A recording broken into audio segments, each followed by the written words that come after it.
All right, I think we are live now. So I'm using this new, this is like a new live streaming beta that YouTube has. So it's been a while since I've done one of these. So I kind of switched it up a little bit since last time. So I'm now on my laptop. So I'm a little more eye level with all you guys. If you remember the old ones, I was like way up.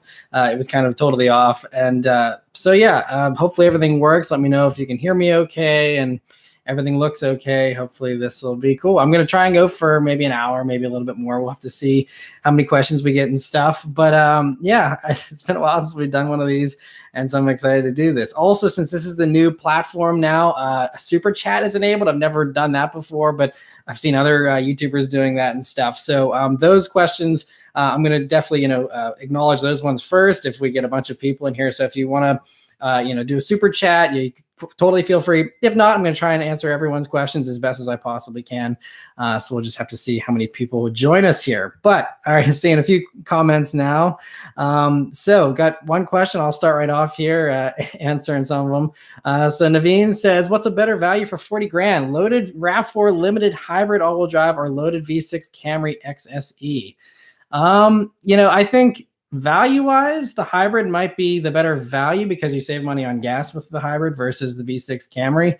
And it all is, car questions, and this is something that I get with a lot of people who ask me questions on Facebook or Twitter or wherever. People always ask certain questions, and it always helps to have context because what I think is the best car for someone might not be the best car for someone else. And so, it doesn't make sense to do a blanket recommendation to people. And that's kind of why I don't do scoring scales like some other channels, is because just because I love something doesn't mean you will. And so that's why in my reviews, I always just kind of lay out the information and say, here it is. If you like this kind of driving, if you like this kind of space, if you want cup holders, if you don't want cup holders, whatever, there's something for everyone. So that's kind of why I kind of, leave things a little more open so that it's helpful for everyone. And it's not just what I think is a good car, but, giving you the information to help you decide if you think it's a good car for you. But having said that, between the two, I would obviously go for the Camry because I like cars better than SUVs. Hopefully that answers your question. I'm glad everything's good. Thanks everyone for giving me the thumbs up there, White Coyote. Anyway, let me see. So I got a bunch of people already joining. So thanks everyone for joining in.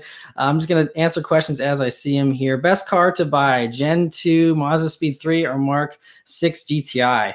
I think the Mark 6 GTI, I never reviewed one. That's one of the few GTIs that I haven't done yet. But I did drive one a long time ago and I worked at a dealership. And I think that's a lot more fun than the Mazda Speed because I think the Mark 6 doesn't limit your torque like it does on the Mazda Speeds, and like how the newer, Mark 7 GTIs kind of limit torque in first gear and stuff. I think that the Mark 6 doesn't do that as badly. The Mark 6 just felt punchier because the Mazda Speed always felt like it was holding back till like second or third gear. I wasn't a huge fan of the Mazda Speed 3. With tunes and stuff, I've heard it's a lot better, but from the factory, it wasn't awesome. So, thank you, Yankees August, for the super chat there. I really appreciate that. And yeah, I'm going to see. I think you can also ask questions along with that. So if anyone wants to make sure their question is seen, like I said, definitely try and link it with that super chat. And hopefully I'll be able to answer that very quickly. 2020 Supra or your Bullet, Andre asks. That's a question. Obviously, if I wanted the Supra, I would have sold the Bullet for it. So because I continue to have the Bullet, that is definitely my love. I just drove it again today. I love it a lot. But I would say that if there was a world where the Mustang did not exist, or if for some reason the Mustang really upset me or something, a Supra is most likely what I'd be driving right now, because I do absolutely love them. It was fantastic. It'd be probably either that or a 2019 Miata, most likely, because both are fantastic. Other stuff. I'm going to try and be brief with the answers because sometimes I go on tangents and then I miss a ton of questions in previous live streams. What do I think of the G37S Coupe? I did a review on once. You can hear all my thoughts on it there. It was a couple of years ago, but it's a really good car. Other things. How much time do you spend editing videos? Ben asks. So usually each video is about a 2-day process. So, for that 20 to 30 minute review you see, usually takes me 8 to 12 hours to edit it. So, and, to film it, depending on, if it's one that I have for a week, I spend a little more time on it. But for the quicker ones where I only have it for a few hours, I can usually get a review done in about 3 hours filming wise. And then, like I said, 8 to 12 hours to edit. So usually, like all day Tuesday is just editing, an entire day of editing from the time I wake up to the time I go to bed, basically, and really pouring my heart into that review for the week. And so that's why people don't realize, it takes so long. They see a 20-minute video and they think that I filmed it like an hour ago and just like hurried up and threw it up. It's like all that B-roll, all the picking the music, as much as people complain about the music in the intro sometimes and stuff, all that stuff I spent a lot of time to try and make really good. And so, that's why it takes a little longer than most people realize. Other questions here. GT350 or Performance Pack 2 Mustang GT? That's another one of those. It comes down to what you like. The Performance Pack 2, I think it's a little bit of a disappointing package in a way, just because they didn't put enough coolers on it from, what I've seen. I haven't reviewed one. I haven't track tested one, but from the track tests I've seen, they don't have enough cooling.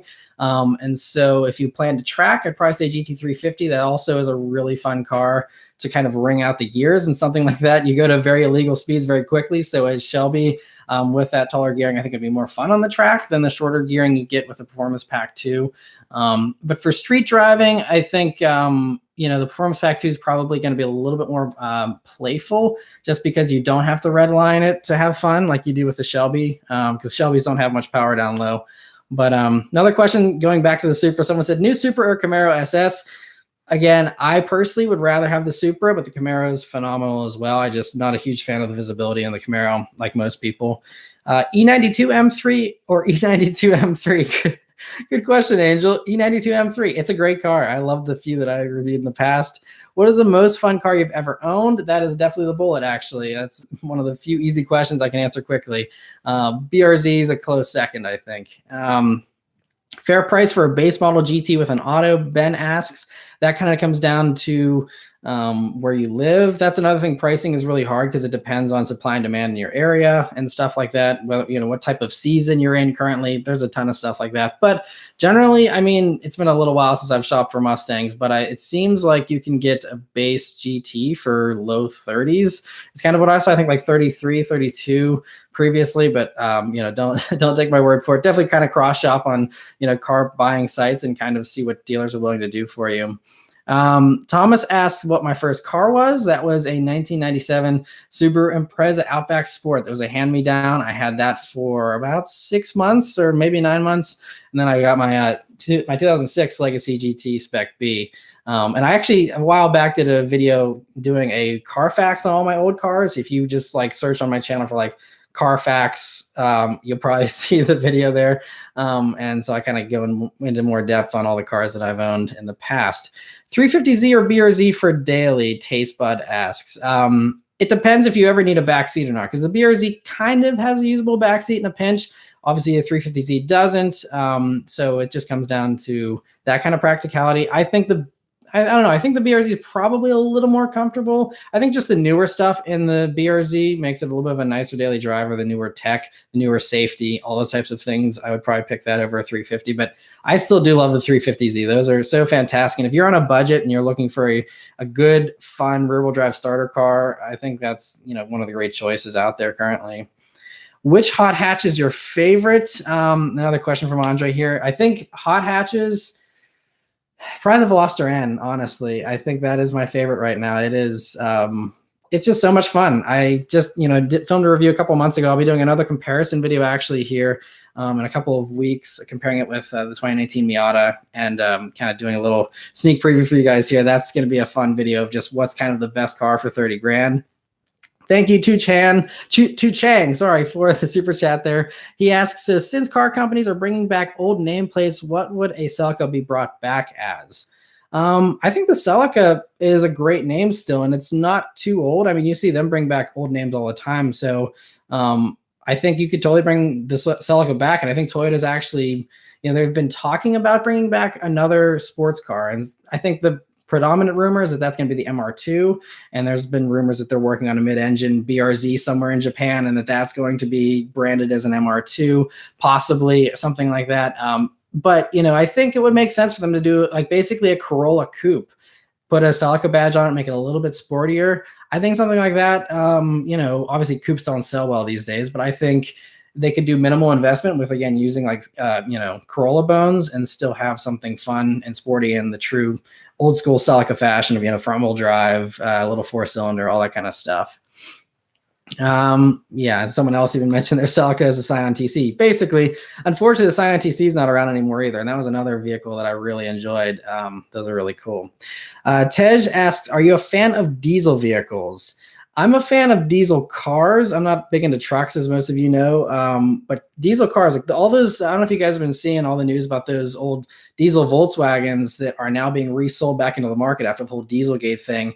And they're going for really good prices. They have really long warranties that Volkswagen was forced to put these long warranties on them after all the Dieselgate fixes. And they're fantastic. I mean, you get such good fuel economy. They're not the fastest vehicles, but for a daily driver, I mean, it is so cost effective, and you still have the really great bones of that older generation Volkswagen and their great handling that they all kind of have built into them. So that's a solid value for a daily driver too, those diesel Volkswagens. Brandon says, how long do you think until Mitsubishi goes under? I'm going to get a drink here while I think about that. I think Mitsubishi in the States here, people don't realize that they're huge around the rest of the world. And just because they're small here in the States, they might leave the States soon, kind of like how Suzuki did. But similar to Suzuki, they're also, very large in other parts of the world, especially in, Japan and all the other, Asian countries and stuff like that. So I think that there's, I think Mitsubishi has that kind of to fall back on. I think they have, even if they're not doing a killer business here in the States, which I think they're doing okay with the very limited lineup they have. But I think that that's going to kind of subsidize them for a while, and hopefully they'll have some new stuff since they're going to be part sharing with Nissan and stuff. But anyway, Garrett Betts, thank you so much, Garrett Betts, for the super chat. Their RDX A-Spec or CX-5 Turbo, RDX worth the extra money? Personally, I think the RDX is worth the extra money just because the handling is better. It feels lighter. It's also a little longer and a little more spacious than the CX-5 Turbo. So to me, if you can afford the RDX A-Spec, I would definitely go for that. I also, even though neither infotainment system is great, I prefer the newer system in the RDX and its higher res screen and stuff over the CX-5s, which looks a little dated these days. But yeah, thank you so much for the super chat. Braden Rummel, thank you also for the super chat. Any info from Jeep regarding hybrids? So the thing that I've heard recently is that, basically the e-torque, expect that to most likely be proliferating through the lineup. This is me being live. I can't edit. Proliferating through the lineup. And I think the e-torque is what you're going to see first. And then obviously, like everyone, they're going to have to go with more hybridization eventually. And so, that's just an inevitable thing that, I think, and there's even talks, I don't know if you guys heard just a couple of hours ago, there was a rumor that Autoblog's reporting that Fiat is killing off the Fiat 500.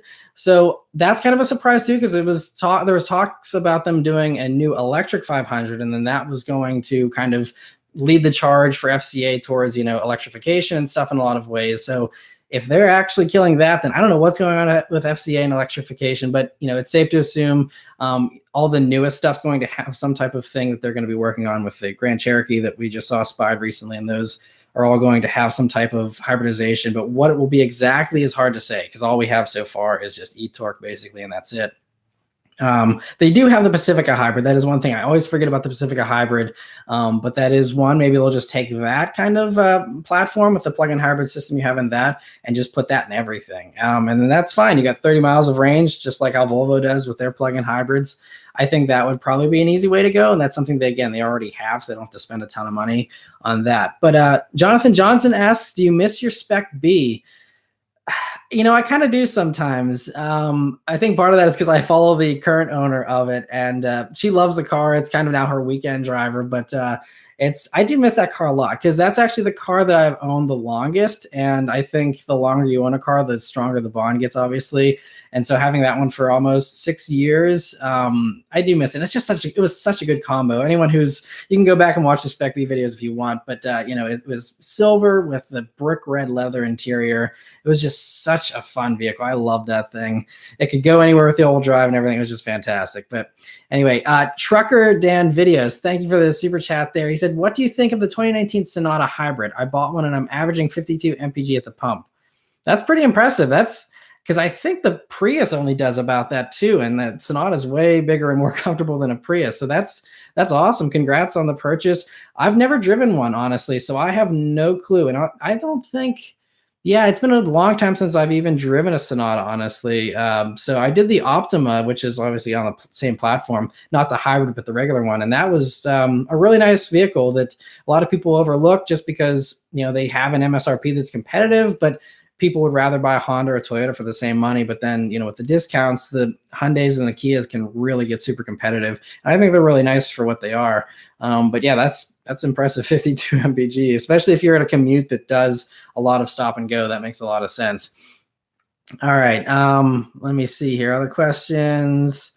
2018 Mustang GT Supercharged or 2018 ZL1 1LE. Currently own a 2018 Roush Charged Mustang GT. I can trade it in for 2018 ZL1 1LE. That's for sale in the area. So again, this is one of those things where it comes down to what you value. So I would say that the Camaro is the better handler. So if you value handling and you want grip, I think that's something that the Camaro does better just because the platform is inherently better than it is in the Mustang in a lot of ways. So depends, what you like. I mean, I love the ZL1. That's probably one of my craziest reactions if you guys have ever watched that ZL1 review. So I would say, if you want grip and you don't mind the visibility, I think it's a pretty strong case for the Camaro personally, as much as I love Mustangs. Armin Drives, thank you for the super chat. He says, I'm just throwing money at you. Awesome channel. Thank you. I appreciate that. Totally unnecessary, but I really appreciate that. I see your comments fairly often, so I really appreciate your support. That's one thing, there's a lot of you that do comment regularly, and I do really appreciate that. And I noticed that, my channel, I'm thankful it hasn't blown up like a lot of the others. So I actually have a little bit more time and the comments are more manageable because there aren't thousands of comments like there are on bigger channels. So I can actually respond to a lot more of you and kind of read things a lot more than a lot of other channels, I think. So, I feel like I do a pretty good job of, responding and stuff. And so it's great to see you guys on there pretty regularly too. Another question here. Tej says, what's your dream car if money was no object? See, I'm one of those people, like I want a ton of cars. I want a whole collection and I want them for different reasons. So like my favorite exotic, for example, is the Ferrari 812 Superfast. And I would, if money were no object, that's probably one of the first things I would buy. But as some of you longtime fans know, I love classics as well. And so, I'd want to have, a car from the 40s, a car from the 50s, a 68 Mustang Bullet, to park alongside my 2019, a bunch of different things like that. But if it was the question of, what one car could you have, I'd probably say a Bugatti Chiron and then sell it and then buy like 15 cars. But yeah, so other questions here. It is a great channel, legit, real car guy talk. Stay genuine and you'll be just fine, Matt. It's obvious you're into cars regardless of it being a source of income or not. Thank you, Taste Bud. Yeah, no, I just, this is still my dream job. And so I love doing it. And, I'm as long as it pays the bills so that I can keep doing it full time, I will happily do this full time. And, it doesn't have to be something where I end up, blowing up and having all kinds of exotic cars and stuff. I'm just happy with my little Bullet and, doing what I love. That's about all I could ask for. Aloof says, how is it going from all-wheel drive to rear-wheel drive? That's a good question. So I think, it depends what type of all-wheel drive system you come out of too. Because like, I think in the Legacy, it was a pretty close to a 50-50 split. So it was pretty rear bias. So, whenever I kick the tail out in the snow or something in the Legacy, I kind of learned to manage oversteer a little bit so that whenever I went into the BRZ and stuff like that, I wasn't thrown off whenever I, was sent into a slide on a rainy day or something. It was manageable. And so I think that's, if you're in an SUV or something where you have more front bias, then it's not going to prepare you as much. But it's just one of those things. I think the BRZ is a great starter car for rear-wheel drive, same as a Miata, where it's not going to bite you in the butt too hard if you act like an idiot the first few times, you get on it in the limited traction circumstance. So yeah, it's not too bad. Jill Wagner, thank you for the super chat. I appreciate that. Spencer here asks, if you were getting a minivan, what would it be? Sienna, a Caravan, or an Odyssey? Would the Jeep be bringing back the two-door Cherokee? And what was your parents' first car? Wow, lots of questions there. Minivan, I think my favorite is the Odyssey. I don't think they're going to bring back a two-door Cherokee. I think they have that pretty well covered with the Wrangler. My parents' first car, my dad had a Pontiac Astra from like the late 70s, if any of you are older and remember those. My mom's first car, I think actually it was the one she had with my dad, which was I think a 1982 or 84 Ford Escort, because otherwise she just kind of always got rides and stuff. So yeah, I had to think about that one. It's been a while since I thought about their cars. Are '03 Cobras worth it? Someone asked. So I love that generation Cobra. I did a review on it. You can hear all my thoughts on that. Personally, I like newer Mustangs a little bit better, but if you don't mind having something a little more bare bones, then they're great cars. Do you think you will leave muscle cars and switch to German cars? Well, technically, we already have both, because my wife, Beth, has a Mercedes. She just picked up a 2019 C300 that she leases, and she had a 2016 C300 before that. She loves it. Personally, I think it's a really nice car. I like it a lot too. But as far as me personally, I'm going to stick to the Bullet. I think I'm going to keep that car as long as I live. So, yeah, no plans for me to get a German car anytime soon. Tu Chang, thank you for the super chat once again. He says, how would the enthusiasts react if Toyota pulled a Mitsubishi and rolled out a Celica crossover? Oof. That's a dangerous thought. I don't know. That would probably not be great. But then again, I mean, there's already tons of people mad at Toyota for doing the partnership on the Supra with BMW. So at this point, Toyota should just go for whatever, because they already have a lot of people who probably hate them. So, Celica crossover would be a shame. But yeah, these days, it wouldn't be surprising, as sad as that is to say. But I think Toyota, they I think value their heritage a little bit more than Mitsubishi does. And I think, Toyota, they want to have sports cars, and their CEO is an awesome guy. I mean, he's an actual like race car driver. He loves enthusiast stuff, even though it doesn't make them really very much money. So I think that's really awesome. And I think that they're going to stick to that.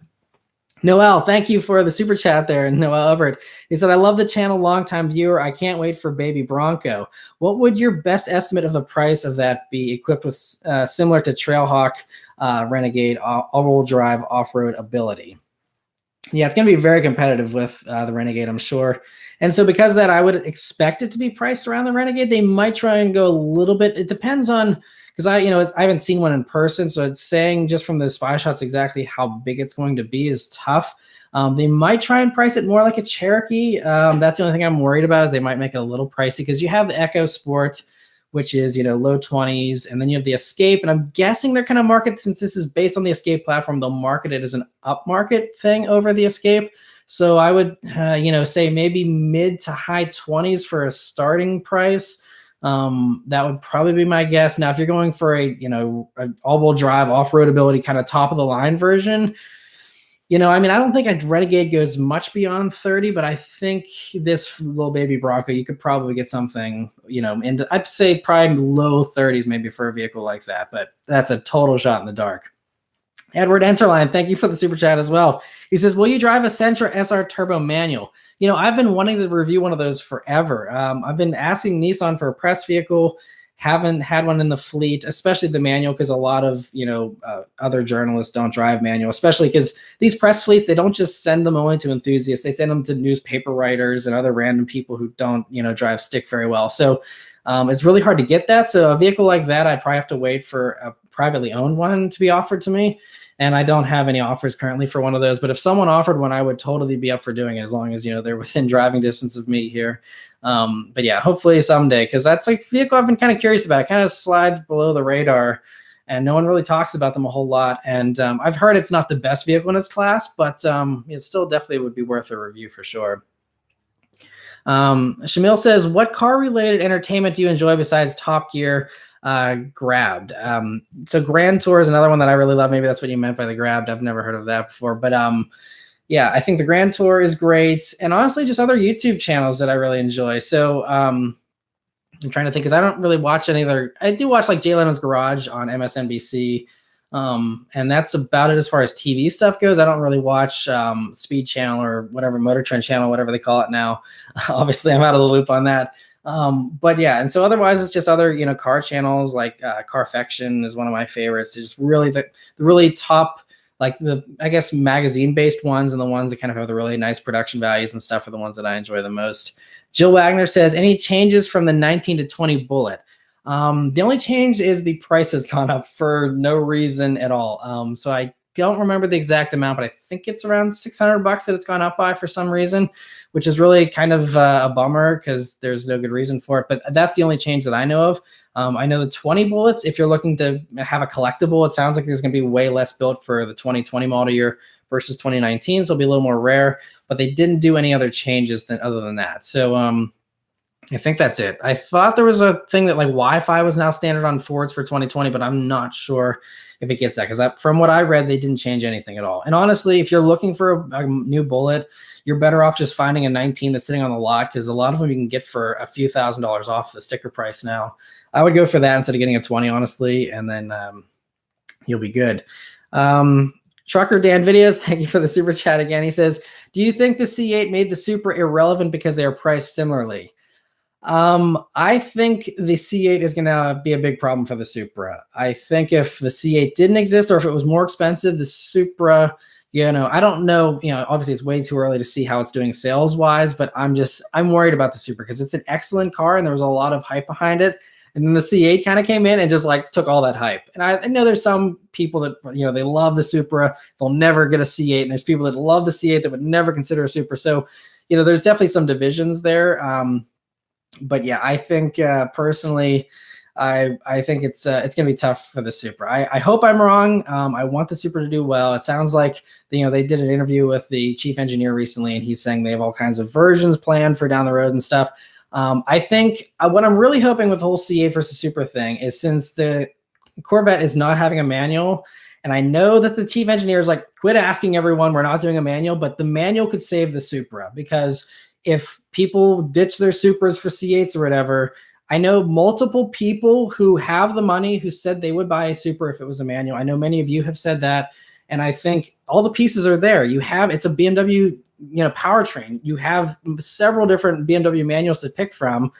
Pick one of those, toss it in there, carve out a hole in the middle there, and put in a clutch pedal and you're done. Like, I know it's not that easy, but I think that could be a key differentiator between it and the C8 that would really help the Supra out big time. Because if it was a manual, I think a lot of people would be like, I want a stick, I'll buy the Supra. But that's just my hunch. I don't know. Joel says, super important question. What's your favorite compact SUV of 2019? Personally, I have a RAV4 Limited. RAV4 is a great vehicle. My best friend, actually, he just had a kid not too long ago, and they bought a RAV4. My sister-in-law just actually bought a RAV4 last week. It's like the top-selling vehicle, I think, in America outside of the F-150. So everyone loves them, and for good reason. They're fantastic. My favorite compact SUV, though, would be the CX-9 still, even though the infotainment isn't as good as the Toyota. I just like the nicer feel of the Mazda. It's a little sportier to drive. I like the traditional automatic versus the more of a slushier automatic you have in the RAV4. But yeah, so that would be my pick. Chewy asks, do you miss your EcoBoost? Every time I see one, especially if I see one in guard green like mine was, I do get a little sentimental, but then again, I'm a very sentimental person. So, it's something I do miss it every once in a while, but then I start up the Bullet and I hear that roar and I forget all about all the other Mustangs I've had in the past. The Bullet is it is so perfect to me that, I don't really think about anything else. I don't even miss the BRZ as much as I used to now that I have the Bullet. Another question here. Kaz Nero says, which would you pick as a daily driver? A 2019 Giulia TI all-wheel drive or a 2019 Lexus IS 350 all-wheel drive F Sport? So I actually had someone on Facebook that was messaging me trying to figure this out not too long ago. And if you're not worried about reliability, Alpha for sure. Otherwise, if you want reliability, obviously the Lexus is the best in the class. So, that's definitely the pick there. Personally, I think the 2019 Giulias, I would like to think that they've worked out a lot of the bugs that were in the 2017s and 2018s. So I would be inclined to take the gamble on the Giulia, especially since you can probably get a better deal on one of those than you currently can for a Lexus, just because the Alphas aren't selling great. CK Gold, thank you for the super chat as well. He says WRX or Type R. This, again, kind of comes down to what you personally need, as far as front-wheel drive, all-wheel drive, stuff like that. me personally, I would totally take the Type R over the WRX. Type R handles way better. It's actually faster than a WRX if you're talking about the standard one. And it's just the handling in the Type R is just phenomenal. The gearbox is phenomenal. You have the hatchback, which Subaru refuses to give us anymore. So Type R just kind of wins in every category in that one, in that comparison to me. Native asks, do you make money on sponsorships? So yeah, like most YouTubers, I do a few sponsored things, a lot less than a lot of others do. But if some of you have been following the bullet vlogs recently, those this summer have been sponsored by Shell. And so that was something I did over the summer. And so not doing that sponsorship anymore currently. But Shell's been a really great partner for me because I've been using their stuff for a long time. Free shout out for them here. But, you know, I really enjoy their stuff. And so that was a great partnership. I like partnering with brands that I actually do want to endorse. I'm not just selling some random speaker or something. Like, it's something I actually use myself. I enjoy, I want to endorse. And so when it turns out that someone wants to put some money behind that to sponsor a video, then it's a win-win. So that's kind of when I usually do that kind of stuff. Real Steel Cars, great to see him again. He previously owned the Nova that I just reviewed a couple of months ago. He said, hey, Matt, what do you think of the weight of the new GT500? Yeah, that's interesting. It's what, like 4,200 pounds or something like that? It's heavy. I haven't really delved too much into that. The GT500 I'm excited about, but I'm not following it as closely as I was with the Bullet. So I haven't really kept up with that, but it does sound heavy. But then again, they're all heavy. The Camaro's heavy, the Challenger's definitely heavy. So comparing it to the competition, I don't think it's inappropriate for how much power it has and stuff like that. But yeah, so anyway, thank you. Also, Jacob Vaflor for the super chat there. He says, recommend installing an SRI on a 2014 Accord Coupe V6. I'm guessing SRI means short ram intake. If so, I think, yeah, they're always fun. You just have to make sure that your car runs right on that because some cars need a tune, others don't. I think with the V6 Accord, you'd be okay, but definitely check that out on the forums and stuff to make sure. But intakes are always fun because you get more of that, just induction note. And sometimes you get a little bit of a whooshing, like sound almost like a turbo with intakes. I love the intake on my BRZ. I had one on my WRXs, or not my WRX, my Legacy GT, and yeah, they're always fun to have for sure. Also, Tu Chang, thank you for the super chat. He says, I think they should go back to their heritage, take the Supra, strip it, put a Toyota 2.0 with a manual and call it a Celica trim. That would be cool. Because you're right, way back when the Celica was rear-wheel drive, I think most people though remember the front-wheel drive ones more. But that would be awesome. I think they would probably argue that that's what the 86 is for, though. They have that, something similar with that. So that would probably be it. But maybe the 86 name is something they wouldn't keep forever. Maybe what will happen is the next gen BRZ will stay the BRZ, and maybe Toyota, instead of calling it the 86, will call it the Celica. That is totally possible too. Other things here, Phoenix Cruiser, thank you for the super chat as well. You guys are awesome. So is the 3.5 twin turbo Flex the ultimate sleeper? I've never driven one. I did actually ride in a Flex because my father-in-law was considering buying one this past winter. He ended up going with the Regal Torex instead. But I don't think he was driving the twin turbo version. But that would be an interesting sleeper. I guess it depends on, obviously, it's not going to handle great because it's big and boxy and stuff. But for straight line power, it probably would surprise a lot of people. Same thing with like the Lincoln MKT, I think is the one that was kind of the wagon with that same powertrain. I think all these modern Lincolns are kind of sleepers, honestly. Like the MKZ, you can get with a 400 horsepower twin turbo 3-liter and stuff. That would like blow the doors off a lot of sports cars and people wouldn't even see it coming. So yeah, Lincolns, they're kind of in some good stuff there. Also, Serge Shamray, thank you for the super chat as well. He says, what's a modern fast car that would be nice for my thicker wife? She says our G37 sedan squeezes her thighs. She likes riding it but hates driving, or she likes driving but hates riding it.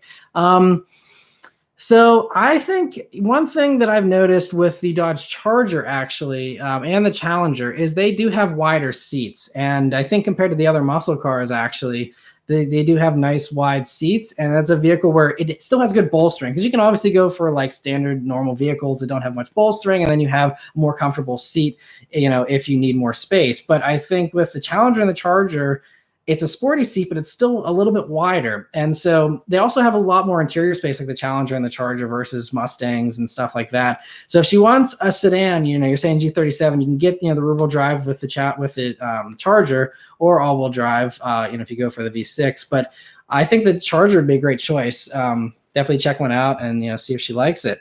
Other questions here. Let me see. Ever wish you held on to that Spec B? There are times when I do wish that I held on to it, Josh, but I kind of felt bad because it was just such a nice car. And when I bought the BRZ and I had both of them side by side, the Legacy just turned into a winter beater. And again, this was like 2012. It was a 2006 model. So it was only like, 6 or 7 years old at that point. And I feel like it deserved better than to just be a winter beater or a vehicle when I needed 4 doors, which was rare. So that's why I just kind of wanted to pass it on, let someone else enjoy it. And so, I do, I think if I had a bunch of money down the road, I would probably try and buy it back someday, although it's been modified a good bit since I had it and I'm not super big on mods, but so that's, it's something I do think about every once in a while. Newt Media asks, are we going to get another acceleration video at 400,000 subscribers? Thanks for joining us, Zach. I definitely doing another acceleration reaction video at 400,000. That's always been the tradition, is every 100,000 subscribers I do a new reaction compilation video for you guys. And so I'm starting to catalog, some of the ones I'm going to want to feature, because we're only less than 5,000 subscribers away. So it shouldn't be too much longer. And it should be good. Other questions here. Do the karate chop. All right. Since you guys are awesome here. What's up, everybody? That's it. Little throwback. Other questions. Jump the bullet for 400,000. Yeah, there are times where I'm like, maybe if I just do a small jump in the bullet, it won't be so bad. But Ford's like, nope, you jump this thing, it's not going to be good. And you've seen like other people have jumped cars in the past, especially these days with modern safety stuff, airbags blow and all this kind of stuff. So as badly as I want to, I don't think I'll ever be able to. Other questions here.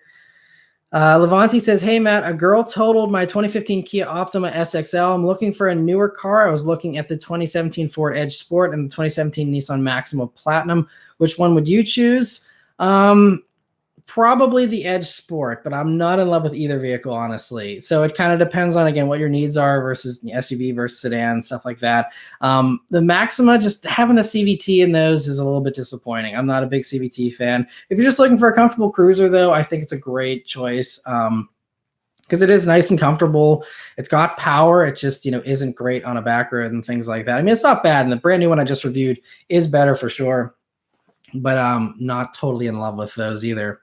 Native says, do you think YouTube is dying? I don't think I think YouTube's actually still kind of growing. And the reason why I think that is I've been seeing more and more older people on it, because everyone's always said, YouTube's the thing for younger people. And, no one over the age of 30 watches it or whatever things people have said. But I feel like there's more and more people now that are older that are watching it. So it's becoming more mainstream. And I think with people kind of getting more and more disappointed by, the TV shows that are out there. I mean, there's obviously no shortage of choice, but I feel like now people can watch exactly what they want to watch on YouTube. And so even older people see the value in that. And a lot of people obviously just appreciate the fact that it's free, considering, cable is like, tons of money. I mean, it's like what, $120 or something for like a standard TV plan these days. So I mean, it's crazy versus coming on here. Yeah, you got to watch a couple of ads, or you pay for YouTube Premium for $10 a month. It's way cheaper.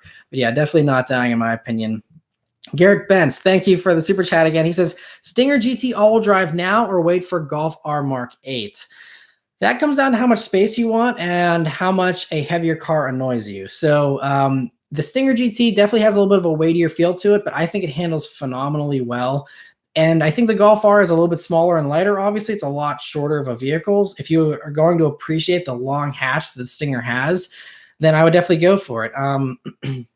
The only thing with the Stinger is that's a car that I would buy and hold. I wouldn't flip a Stinger because obviously Kia doesn't hold their value super well. The Stinger has been holding its value a little bit better than most people and most other vehicles have, at least in the Kia lineup. But, To me, Volkswagen's not great either, though, honestly. The Golf R holds a little bit better than the GTIs, but GTIs plummet pretty quick, too. Personally, I love the Stinger GT. If it was between those two cars for me, at least a current-gen Golf R, I would definitely take the Stinger GT, but I guess it depends how long you can wait as well. But I'm firmly of the belief that you should have the fun car you want now, within reason. But, none of us are guaranteed tomorrow. I experienced that many times here the past couple of years with my accidents, random trees falling out of the forest and crushing the roof of the Mustang and having another motorcyclist sideswipe me at 50 miles an hour and stuff. I mean, you never know. So if you're interested in a Stinger now and you can afford it, get it and just have fun with it. And if the Golf R comes out in 3 or 4 years, 'cause it's going to be a while for that. If it does come out and you love it in 3 years, then trade it in. At least now, you would have the experience of, I had a Stinger, I loved it, or whatever, and you don't have any regrets, I think, is kind of how I try and live my life without any regrets and just kind of go for it. Will the Dodge Journey be killed off soon? Edgar asks. Probably, but I think it does really well for rental fleets, and it is also a really strong value for those who are lower income that want something pretty affordable but still need a third row, and don't need any bells or whistles, don't care that it's old.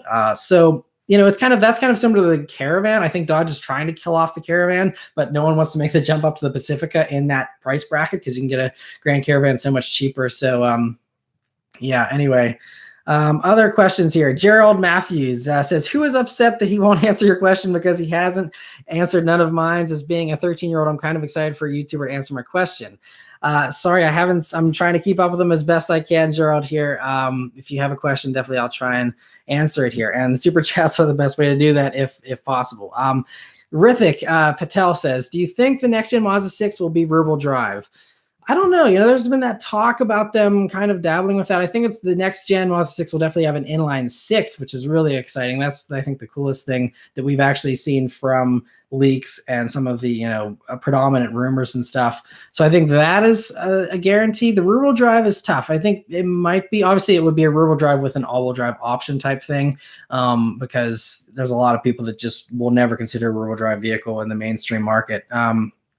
But anyway, other questions here. We have Tyler who says, why do you think GM is doing away with the Impala and LaCrosse? Basically, they're just not selling. And, these days it's kind of sad because, I wish that companies cared more about just the money, but, at the same time, they got to stay alive, and so going for the SUVs is what makes them the most money, and that's what everyone wants. And so it's just a changing culture in a lot of ways. So I think that's kind of why, they're going for that. Sean says, would you rather have a Charger RT or a Grand Cherokee SRT? That's a tough one.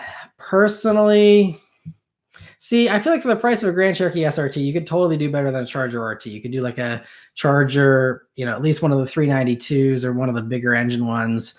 I think I actually probably get a Hellcat for the price of a Cherokee SRT. I'm not sure, but I like the Charger better than the Cherokee. I do love the Trackhawk, though. The Grand Cherokee Trackhawk is phenomenal fun. That was another one of my craziest reactions from a couple of years ago. For some of you new guys, if you haven't seen that one, definitely check it out. Other things here, your thoughts on Mazda 30th anniversary edition? Oh, for the Miata. Yeah, that's I like the color. The orange is exciting.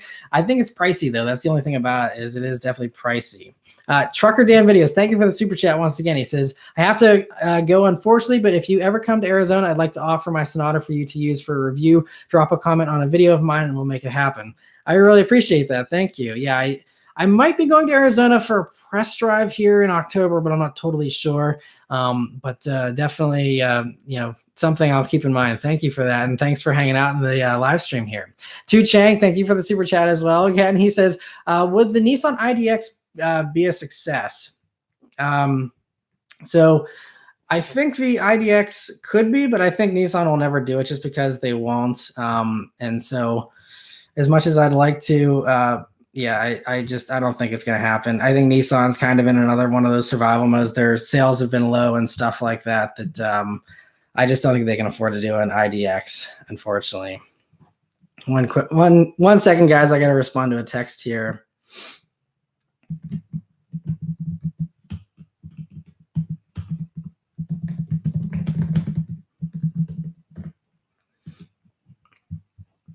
All right. Other questions here.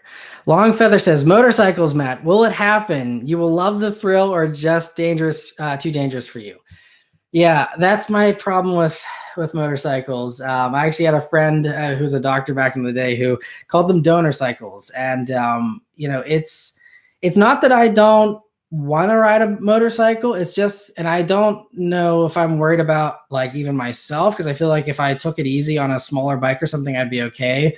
It's just, you see how distracted everyone is on the road, and people don't look for bikers. They don't pay attention. They're too busy swerving around and stuff. And obviously you just have to be very defensive. Like you have to be in a car or anything like that. But it's just, if I'm going to have some careless person hit into me, I definitely want to have airbags and metal and have the weight advantage in that scenario. But yeah, that's just me. But I totally get the appeal, and trust me, like, I'm a huge Steve McQueen fan. He was obsessed with motorcycles. I love the idea of motorcycles. I just don't know. If I had land somewhere someday, it'd be kind of fun to, have dirt bikes to kind of ride around on and stuff like that. But yeah, so not going to be doing it anytime soon though. I'm sorry. Other questions here. Do you think the midsize Ram will be called the Dakota again? I think that's a pretty strong bet, because it's been a name that's been around long enough. Unless they have some really fantastic new idea, I think leaning on the Dakota name would really help them. And I think no matter what they call a midsize Ram, it's going to do really well though, because I think a lot of people are really into those. Gerald says, Matt, are you shocked that the Camry is 40 grand? Every car is getting more and more expensive these days. I will say with the Camry, the higher trims of the Camry seem to make a little less sense, because honestly, once you're getting up to about 40 grand, the new Avalon is really nice and way sportier than it used to be. I think once you get in the higher realms of the Camry, you're kind of just better off making the leap to the Avalon, in my personal opinion, if you're sticking with a Toyota sedan. But yeah, so other questions here. Next Gen Z, or you think it's dead for sure? Nissan says they want to do one and they're talking about it, but then it never seems to go anywhere. We never have any new concepts or anything. It's the same thing with the GTR. They're like, yeah, we want to do a GTR, and then you don't hear anything for 5 years. So it's like, I don't know. I think, again, Nissan's just kind of in this crisis mode, and I don't think they can answer, or they can, be able to answer what people want to see. And that's, the sportier stuff. I think they're just focused on, they're even struggling with Rogue Sports and stuff recently. And so I think that's something that it's going to make it hard for them. But anyway, Yad says, will you get a Genesis G70 3.3 T Sport in the future as a press car? I'm hoping to. I was trying to make the connection with Genesis, because Genesis PR is separate from Hyundai's PR. It used to be they were under the same roof, but now they're different.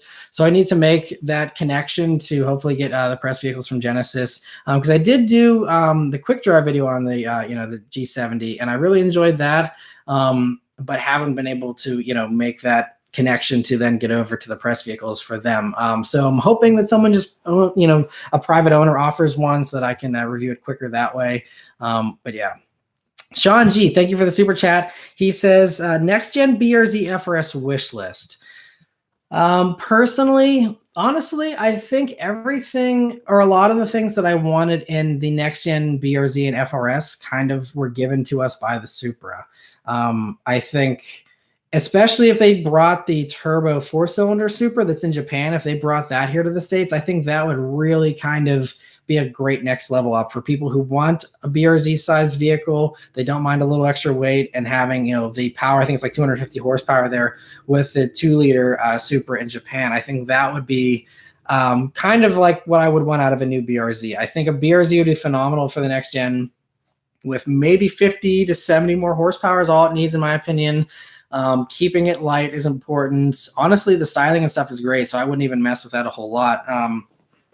But that would probably be my wish list, is just more power. I think if there was a way to do it with a lighter weight. Like if they could do some type of like, use the plug-in hybrid system from the Prius all-wheel drive that was just revealed and put that at the front axle to have an all-wheel drive option for the BRZ or something without having to re-engineer everything a whole ton. I think that would be kind of cool. And, have that as just being a little bit of a help, at lower speeds there. I think that would be a really cool thing, kind of just take the Prius powertrain, put the BRZ's current motor in, throw in that electric motor for the front axle, and that would be kind of cool. Again, if they could keep it light, I think that'd be interesting. Another question here. Thank you, Bastello Brown, for the super chat. He says, I want to trade my CVT Honda for a manual. Thoughts? Fantastic idea. Especially CVTs are not great in my opinion. Manuals are infinitely more fun and better as long as you don't sit in a ton of stop and go traffic. That's the only thing where an automatic obviously makes a lot more sense. But if you don't do that, or you are okay with using a manual in traffic, I would 100% say get the manual. And I love that Honda is offering the manuals as an option. So that's great that's even available. Stephen Freitas says, thank you for the super chat, by the way. He says, your predictions on Ford's next specialty Mustang. Had a 2003 Mach 1, would love to see the nameplate come back again. Loving my 2019 Performance Pack 1. Yeah, so thank you for the super chat again. I think as far as Ford's next specialty Mustang, we do know now there's going to be a few more years before the fully next-gen version. They kind of delayed the next-gen version. So we got more years here for more special editions for them to do. And I think, everyone kind of was thinking that the Performance Pack Level 2 might have been a Mach 1 back in the day. And there's still been rumblings that a Mach 1 is happening. It's always been the common rumor of the GT500 motor, but the cross-plane crank. So basically kind of like the Shelby GT350, but with a cross-plane crank instead of the flat plane crank, make it a little more torquey, a little bit of a different character than the GT350. Have that in a Mach 1. I think that's a phenomenal idea. Kind of make a GT350 that's supposed to have torque and be good at the drag strip. That could be the Mach 1, and that could be really brilliant. And, again, I have no clue because it's, you hear rumors off and on and stuff. So I would like to think they're going to do a Mach 1. And that also could be a convenient time because we know they're going to be they're probably naming their electric crossover that's Mustang looking the Mach E. So it would be a convenient time if they're going to call that the Mach E to then say, hey, let's tie this together with the Mach 1. And maybe in that case, the Mach 1 would be an electric version of the Mustang because they have thought about that. We also do know a hybrid Mustang is coming. They confirmed that. So maybe the hybrid one could be the Mach 1 to kind of tie into the Mach E, something like that. You kind of got to think in marketing terms with that kind of stuff. So those are my best guesses as regards to what's coming next. Otherwise, I think Ford would also be content to just kind of ride out their lineup currently because they have, obviously, we know the Bullet's going away after 2020, and that's fine. And there could even just be like a reworked Bullet that could be turned into a Mach 1 too, is just something to have beneath the GT350. But with the GT350 and the GT500 and the regular Mustang, Ford has a really strong lineup of, enthusiast vehicles there. So yeah. Other things, we have PA Street Scene. Thank you for the super chat as well. I really appreciate that. Jonathan Johnson says, does 2020 GT500 tempt you to sell the Bullet? I know Bullet has always been a dream for you since the EcoBoost days. From your perspective, what's a better daily driver, S550 EcoBoost versus V6 reliability? So first, I'm not tempted by the GT500. I love the Bullet. Even if I had unlimited budget, I still think I would keep the Bullet. The GT500 it's going to be overkill in a lot of ways, which is fun. But personally, I think the Bullet's more fun on the street, probably just from a usability standpoint. I have not driven a GT500, so I'm not saying this definitively. But personally, for me, I like something that's a little lower horsepower just so I can use it without being thrown in jail immediately. So better daily driver, I think the V6 is a more reliable engine in general. So that would probably be the safer bet. But there are some guys with EcoBoost Mustangs that have had really good luck and they're well into 100,000 miles now on some of those 2015s, and they've been okay. But it was a rocky start. So I would recommend if you're going to go for an S550 EcoBoost, I would suggest at least a 2016, preferably 2017 or 2018 to get a couple more years on that engine when they kind of work some of the kinks out of it. Garrett Betts, thank you again for the super chat here. He says, what is your background and how did you get into car reviewing? So I'll try and keep that a little short because that could be a whole long tangent. But basically, I went to college. I went to Virginia Tech for financial planning. I graduated with a 4-year bachelor's degree. And so I, could be a financial planner. And I I kind of dabbled in that. I did an internship, and then I did, I actually sold insurance for a few months. Hated that. That was not fun. And then it was kind of just, I had a few friends that were doing YouTube and making, some money off of it and stuff. And I was like, wow, so this could actually be a job. Like, this was, again, early days. Like I'm talking like 2010, 2011, right when YouTube had the partner program and you had to apply to monetize and that kind of stuff. And so, I always kind of wanted to be a car reviewer, but back whenever I was shopping for a major, in high school, which would have been 2007, 2008, back then there was no such thing as YouTube monetization. And if you wanted to review cars, you worked at a car magazine, and back, 10 years ago, they got paid like 40, 50 grand. You had to live in, New York, Detroit, or LA, which I didn't want to, those places have very high cost of living. So, 40 grand is like poverty level. So I was like, I wanted to have something that kind of gave me a little more of a financial standing than something like that. And so as much as I wanted to, write for a magazine, I just didn't want to be starving doing it. I'm sure many of those guys made good money. I'm not saying they didn't, but just from a starting standpoint, someone coming in, entry level, it's kind of a struggle at the magazines. At least it used to be. I don't know how it is now, but that's why, YouTube, I was able to do it on my own and kind of do it on my own terms and kind of formulate things the way I thought. There wasn't anyone else doing reviews the way I was doing them. And so that's kind of how I kind of got into it and wanted to put my own unique spin on it. As far as how I started, getting cars and stuff, again, I'll try and keep this short because I got a couple other super chats here. But basically, I had a few friends that own car dealerships. So it was really easy for me to just, make, I was friends with them already, and they were like, hey, we got cars on our lot. It doesn't cost us anything. Go drive whatever you want. And that was really nice of them, because without that, I don't know if I ever would have gotten off the ground with it, because it immediately gave me, dozens of cars to choose from. And so huge thanks to Harrison Auto Sales and South Park Mitsubishi. They kind of really helped me to get off the ground. But anyway, other super chats here. Noel Everett, thank you for the super chat again. He says, will Subaru Baja ever return? I don't know. That's a good question, because I feel like it would make sense financially for them to do something like that, but it is also very tough. Hyundai's trying to work on their, smaller pickup truck and stuff. I actually just saw Subaru Baja a couple hours ago when I was out and about, and I still really like those. They were so cool. I think they could maybe do like an Ascent and chop the back off of it and make that into a truck or something, but I don't know if they ever will, because you look at, like, for example, Honda did that with the Ridgeline. Everyone, isn't jumping all over the Ridgeline. They're not selling super well. They're doing okay for what they are, but I think, it's just one of those things that it's people want a huge body on frame thing if they want a truck most of the time. And so that's kind of this uphill struggle for Subaru to justify that. Tu Chang, thank you again for the super chat. He says, baby Mustang question. Seriously though. So I don't understand your question totally. If you're wondering about like a baby, like a smaller Ford coupe, that would be kind of cool if they did like a Maverick or something like that. But I think, Ford has made the Mustang very affordable. So that's, oh, I gotcha. Baby Shark. Sorry, my wife texted me. She let me into that. Sorry, it's been a long time since I've heard the Baby Shark thing. But I get that. Anyway, that's my bad. Thank you for the super chat though. Noel says, please do a podcast, Matt. That is something I would like to do. The thing with podcasts is, you have to have some place to kind of put it. And so, Zach says, Beth to the rescue on the Baby Shark. So anyway, what was I was talking? Yeah, the podcast. Sorry, getting sidetracked here. The podcast is something that I would love to do, but it's also, you have to have a place to host it. And it's also hard to monetize a podcast. And again, since I do this channel as my full-time job, having a way to make the podcast worthwhile instead of me just filming another car review and making, kind of doing those, since that's my bread and butter. Obviously I want to branch out, and I think a podcast is easy to do because I just have to talk in front of a microphone and then hit upload. So that it's something I would like to do. I know a lot of people especially said they want me to do a podcast for the weekly update.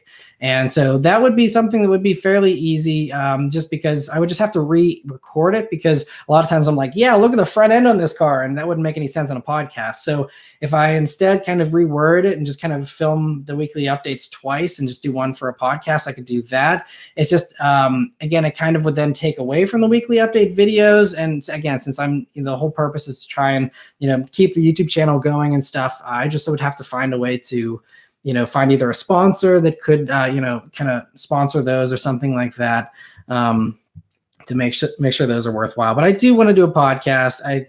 I think that would be something that would definitely be fun.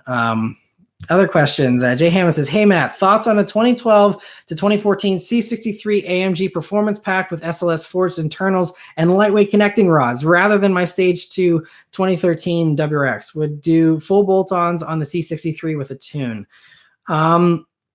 Interesting. So I would say both vehicles can get unreliable with mods, so that's the only thing. But obviously, if you're dealing with that already with the WRX, then you kind of already familiar with that.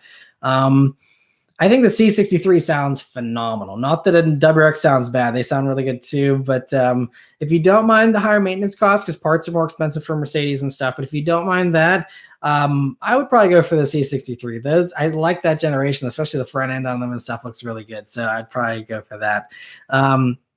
Other questions here. What do you think about the MR2? I think MR2s are awesome, actually. I love all the generations of them. I've never reviewed one, but actually that was the first car whenever I was a little kid growing up. One of my next door neighbors had a bright red MR2, the 90s, version. And that was kind of one of my first images in my mind of like what a cool car was.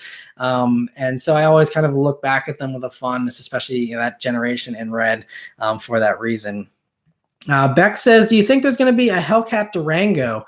Hellcat Durango, it sounds like Dodge has played around with the idea, but I don't know if they're going to, because I feel like if they would have done it, they would have already done it, and they haven't done it. So I'm guessing they'll stop with the SRT, but I hope that they do it. And it might be something that waits for the next generation or something like that too. We'll have to wait and see.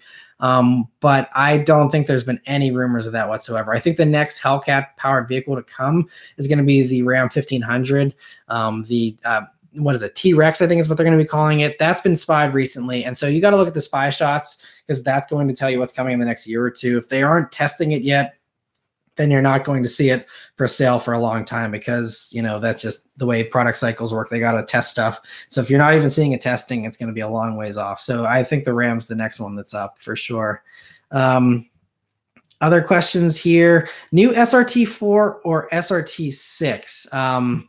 Yeah, I don't know if Dodge is ever going to do any kind of smaller SRTs, and I don't really know. I guess what would they put an SRT4 or 6 on? Because all that Dodge has now is the Charger, the Challenger, and the Caravan, and that's it, right? I'm missing one or the other, but yeah. Anyway, I don't know if there's really anything. It's a shame. I was always hoping they're going to do a Dodge Dart SRT4, because I love the standard Dart. I think as a small little compact car, it's actually it's not the best in its class, but it is fun, and I like the looks of it. And it was a bummer that they never did an SRT4 version of the Dart. And I think they might have actually been considering it, but then whenever the market tanked with small cars, they're just like, again, there's no money in it, so they can't justify it. Mark says, "Do you think we'll ever see the Barracuda again?" That's another vehicle that I've heard in the past. There's rumors that CUDA was coming back, and it was going to be based on the Alpha platform. It was going to be coupe and convertible. But then I think that kind of got canceled or something, if it ever was a thing. That was just a rumor I heard several years ago. But I don't know if they're going to do that, honestly. I think they're kind of focused on the Challenger. And, these days, there's not a whole lot of room for overlap and stuff like there used to be back in the 60s. Other things, Jason says, "Been here since 2014, but I'm a year behind on your content. I'm stuck on your Mazda 6 review, and I'm about to go back to school." That's a bummer. No, I know everyone's busy though, and so it's tough to watch everything. So I appreciate your longtime support though. That's really appreciated. It's one of those things. There's a lot of good stuff, but you don't. Obviously, there's been a lot. I do a review every single week, sometimes twice a week, so it's tough to keep up with all of them. I totally understand, so don't feel bad. Other stuff here.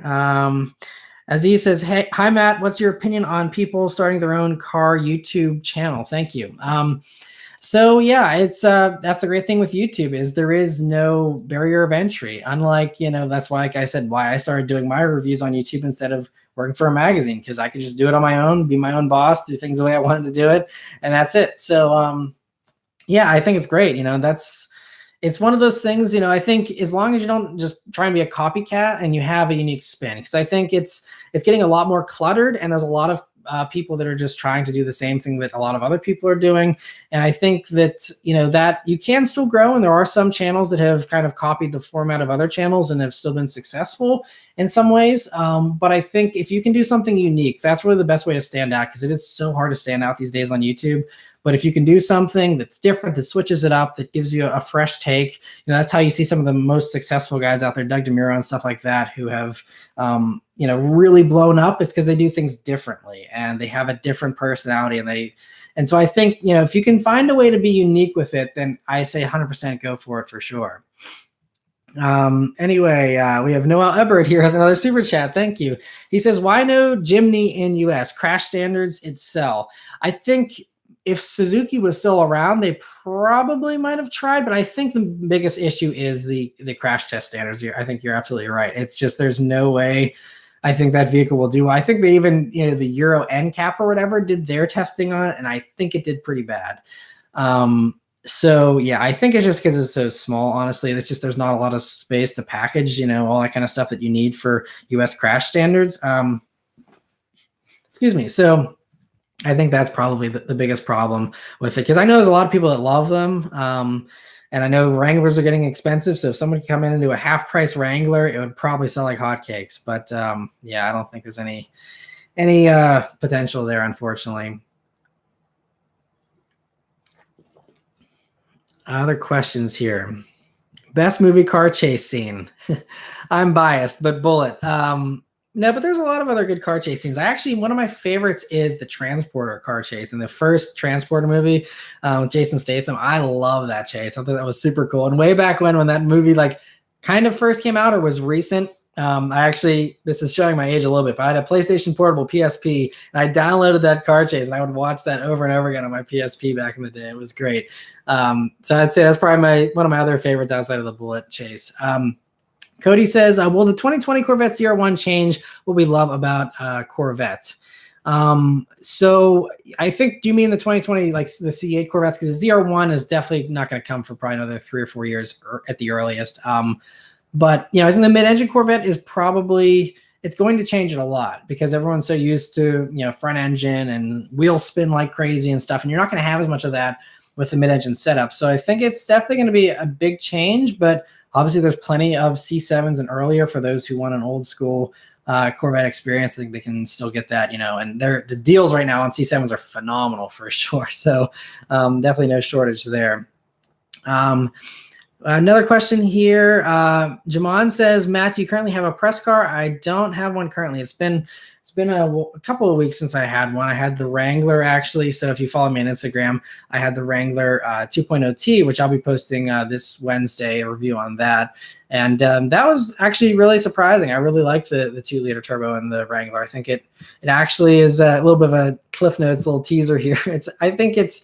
And if I were to get a Wrangler, I would probably go for that 2-liter over the V6 personally, but you'll see more in my review as to why and all that kind of stuff.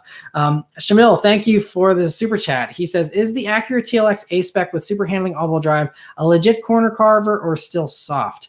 I have actually never reviewed a TLX. I've never even driven one personally, so I can't say. And that's a vehicle I've been wanting to review really bad. I've been actually on Acura. I've been asking them, can you please send a TLX? Because I really want to do one. And I think, they don't have one in the fleet currently. And I think most of that is because the new TLX we know is coming probably in the next 12 months, if not sooner. And so, they're just not going to promote a car that's kind of towards the end of its life, I think.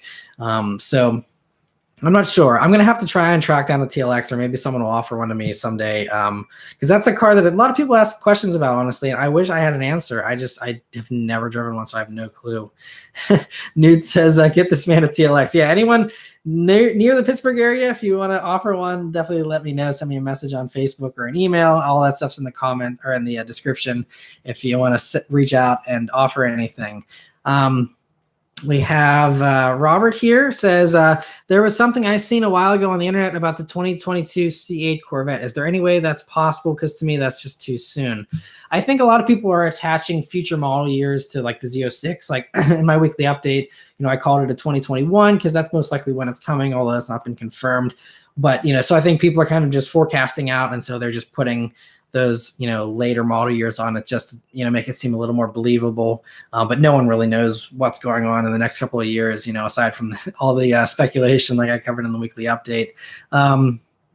Other questions here. Luke says, are you in a new home? I'm not. So this is just my office spun the other way. So I'm sitting at the desk that I usually have, my weekly update up against here with the TV and everything. So my Mac and everything is right there. That's what I'm sitting in front of. So that's the other side you don't see. So that's, what I edit on and everything. And then camera's always pointed the other way for the weekly updates whenever I'm, on this TV and doing all that weekly update stuff. So yeah, but I'm hoping to move in the next year, and I'm actually going to kind of I got a bunch of cool stuff that I can put in the background to kind of spice up the weekly update background. I just don't want to do all that work for a place that I'm going to hopefully be moving out of, sometime in 2020. So not a new house yet, but hopefully soon, because I need more garage space. When I have a 1-car garage, I feel terrible because my wife Beth, her nice Mercedes is sitting outside, so we definitely need at least a 2-car, hopefully 3 or 4 or more, so that, I have more room to build, maybe room for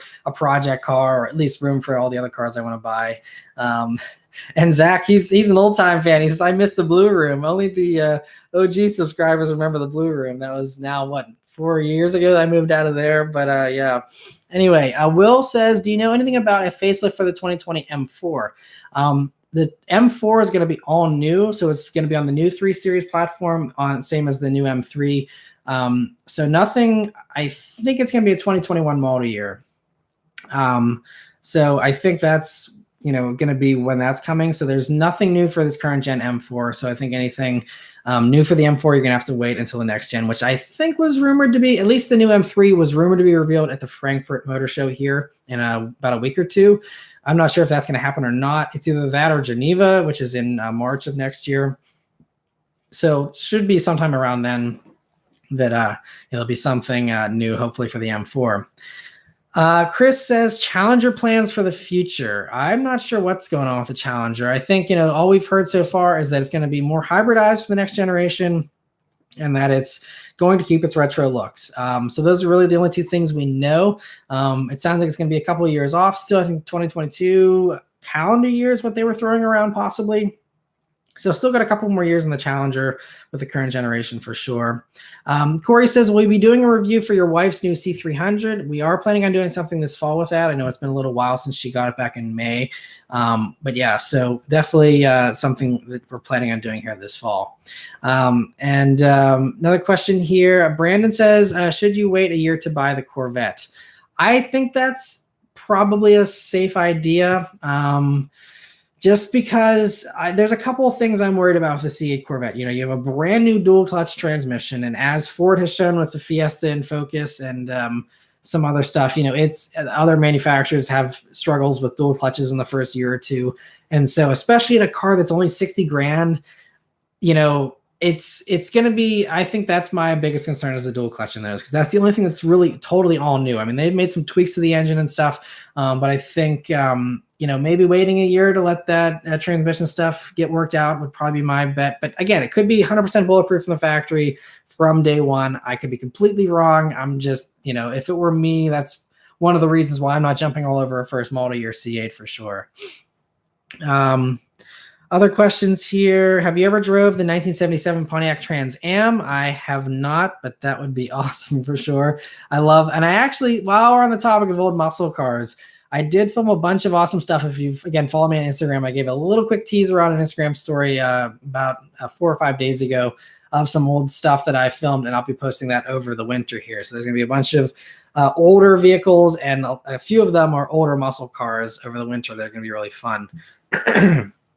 Tu Chang, thank you again for the super chat. He says, can we get you versus Chris fix, Mustang versus Mustang? Interesting you mentioned that. So, yeah, I'm not trying to figure out what Chris has announced as far as stuff so far, but I will say that me and him are going to be getting together this month, and I'm going to be doing some stuff with him, and yeah, it'll be cool. So yeah, if you're looking for that, I'm not sure if it'll be coming out this month, but I will be featuring Chris in some stuff here probably towards the end of this month or early in October. So cool question. But yeah, his Mustang is sweet. I saw it, when we did the Indy 500 drive together, and yeah, it's pretty awesome.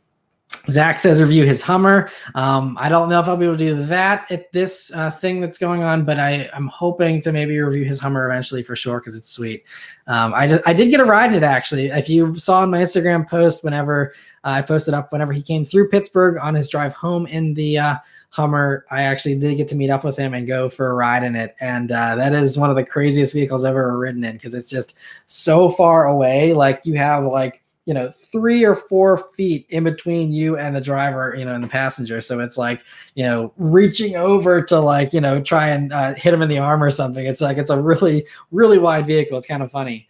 Brandon, thank you for the super chat again. He says, I agree. Thanks, Matt. I really appreciate you and all the super chats. Everyone's been contributing. This has been really great. And there's almost 300 of us, 299. So now 300. Awesome. So thank you guys for all joining me here. I'll go for a few more minutes. I want to make this super long because I know some people do enjoy watching these later. And if it's 3 hours long, no one wants to watch it because it just looks way too long. So I'm going to try and keep this a little shorter here, but keep going here for a little more. Thoughts on the Pontiac Aztec?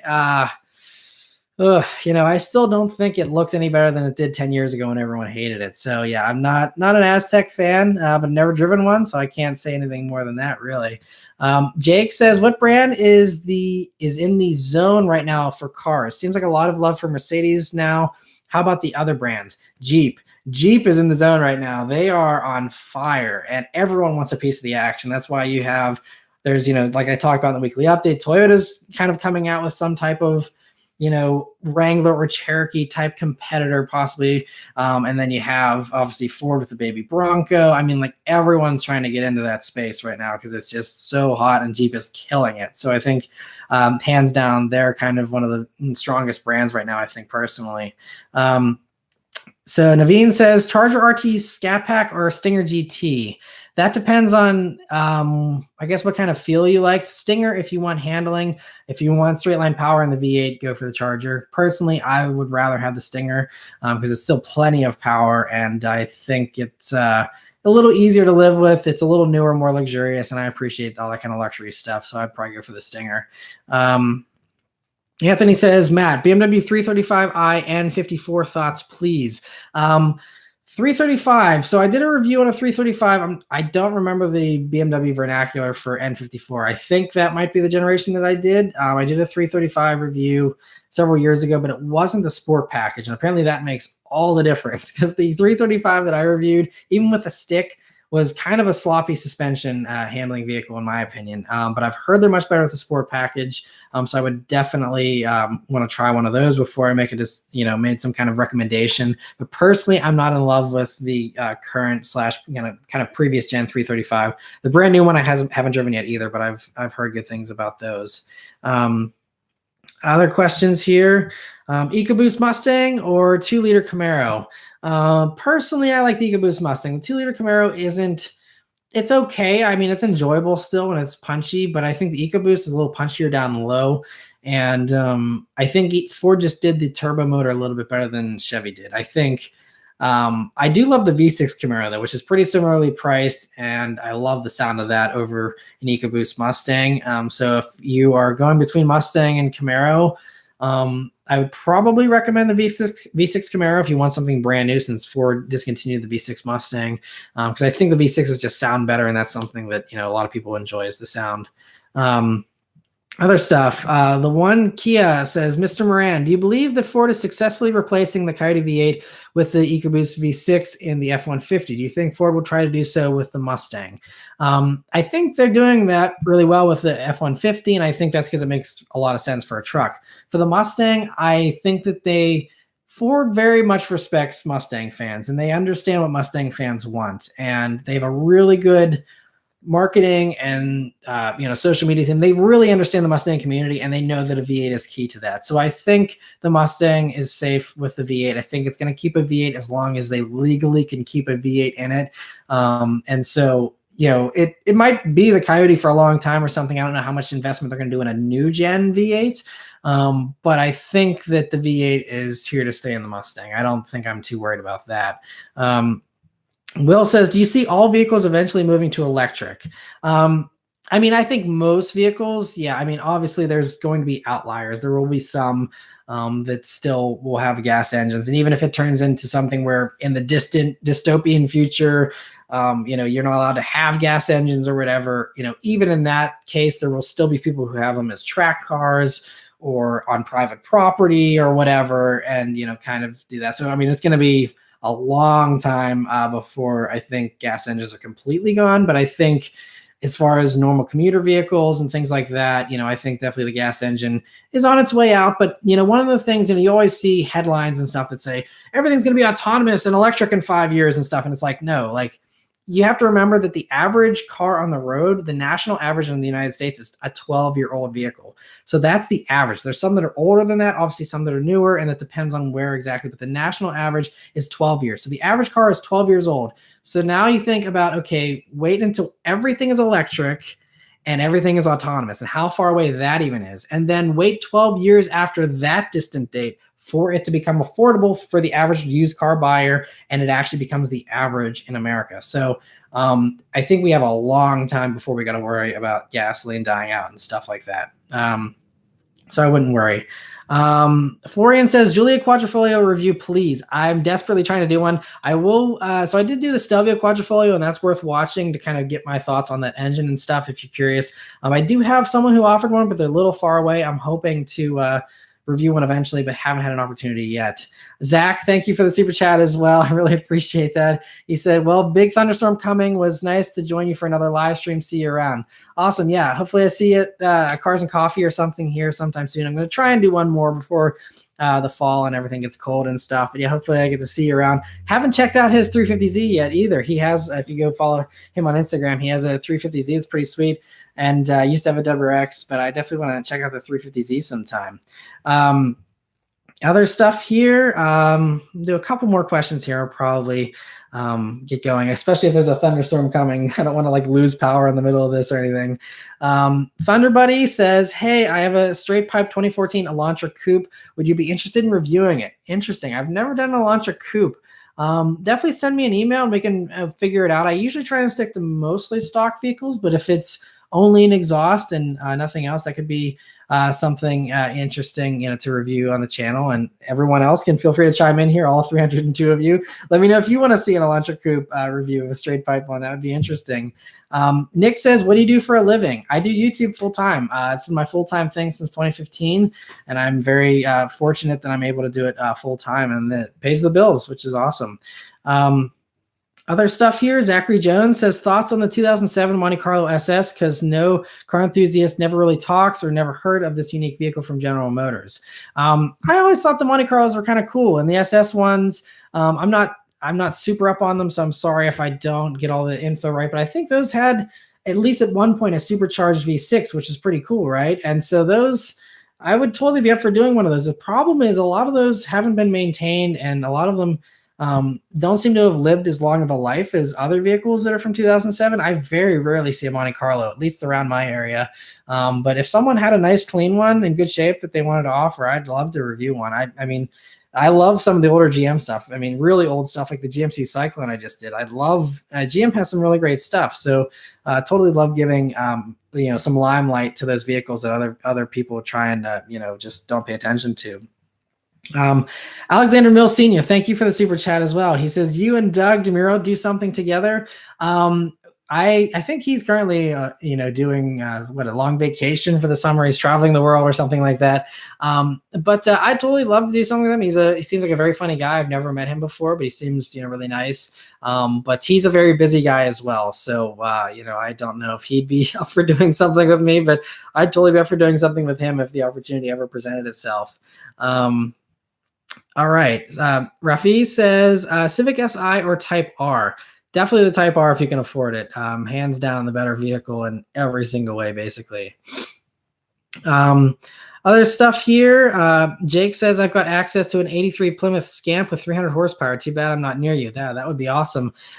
Yes, if you're a Mopar fan, you're going to enjoy this stuff this winter. I got a bunch of really, you know what? I'll just tell you guys because you're awesome for hanging out in this live chat with me. So I just did reviews this winter coming up on a 68 Roadrunner, a 69 Super B 6-pack, and a 70 Challenger six pack as well. So the 446 pack Challenger RT. So 1970. So I'm excited for you guys to see that, because I've done the new Challengers. I love those. And so going back to the original car that started it all, the 1970 model, and all those old muscle cars was a lot of fun. They are wild vehicles in so many ways. So those are going to be really fun reviews over the winter. I got a bunch of other really sweet stuff I filmed recently, and I'm saving those for the winter because, you know, the press vehicles take priority. And whenever I do media launches and things like that, there's embargoes. And so I have to always keep pushing back the privately owned stuff. So I had a friend who offered up his whole car collection. And so that's what all that stuff is. And so there's a lot of sweet privately owned vehicles I'll be doing this winter. Because I know last winter I did a lot of SUVs and stuff, and some of you weren't crazy about some of that stuff. So I want to have a lot of sporty stuff over the winter, even though it'll be snowing and I won't be able to film any stuff. I'll have some stuff here that I filmed, a couple of days ago. And so I'll have that here for the winter time to keep things interesting while it's snowing outside. Tu Chang says, thank you for the super chat once again. I really appreciate it. He's been hanging out here and sending super chats all night. I appreciate it so much. He says, are you a fan of Initial D? Thanks for pronouncing my name right. Absolutely, I try. I'm not great with pronunciation, but I'm glad I got it right. But Initial D, I've always admired it. I've never really gotten into it a whole lot.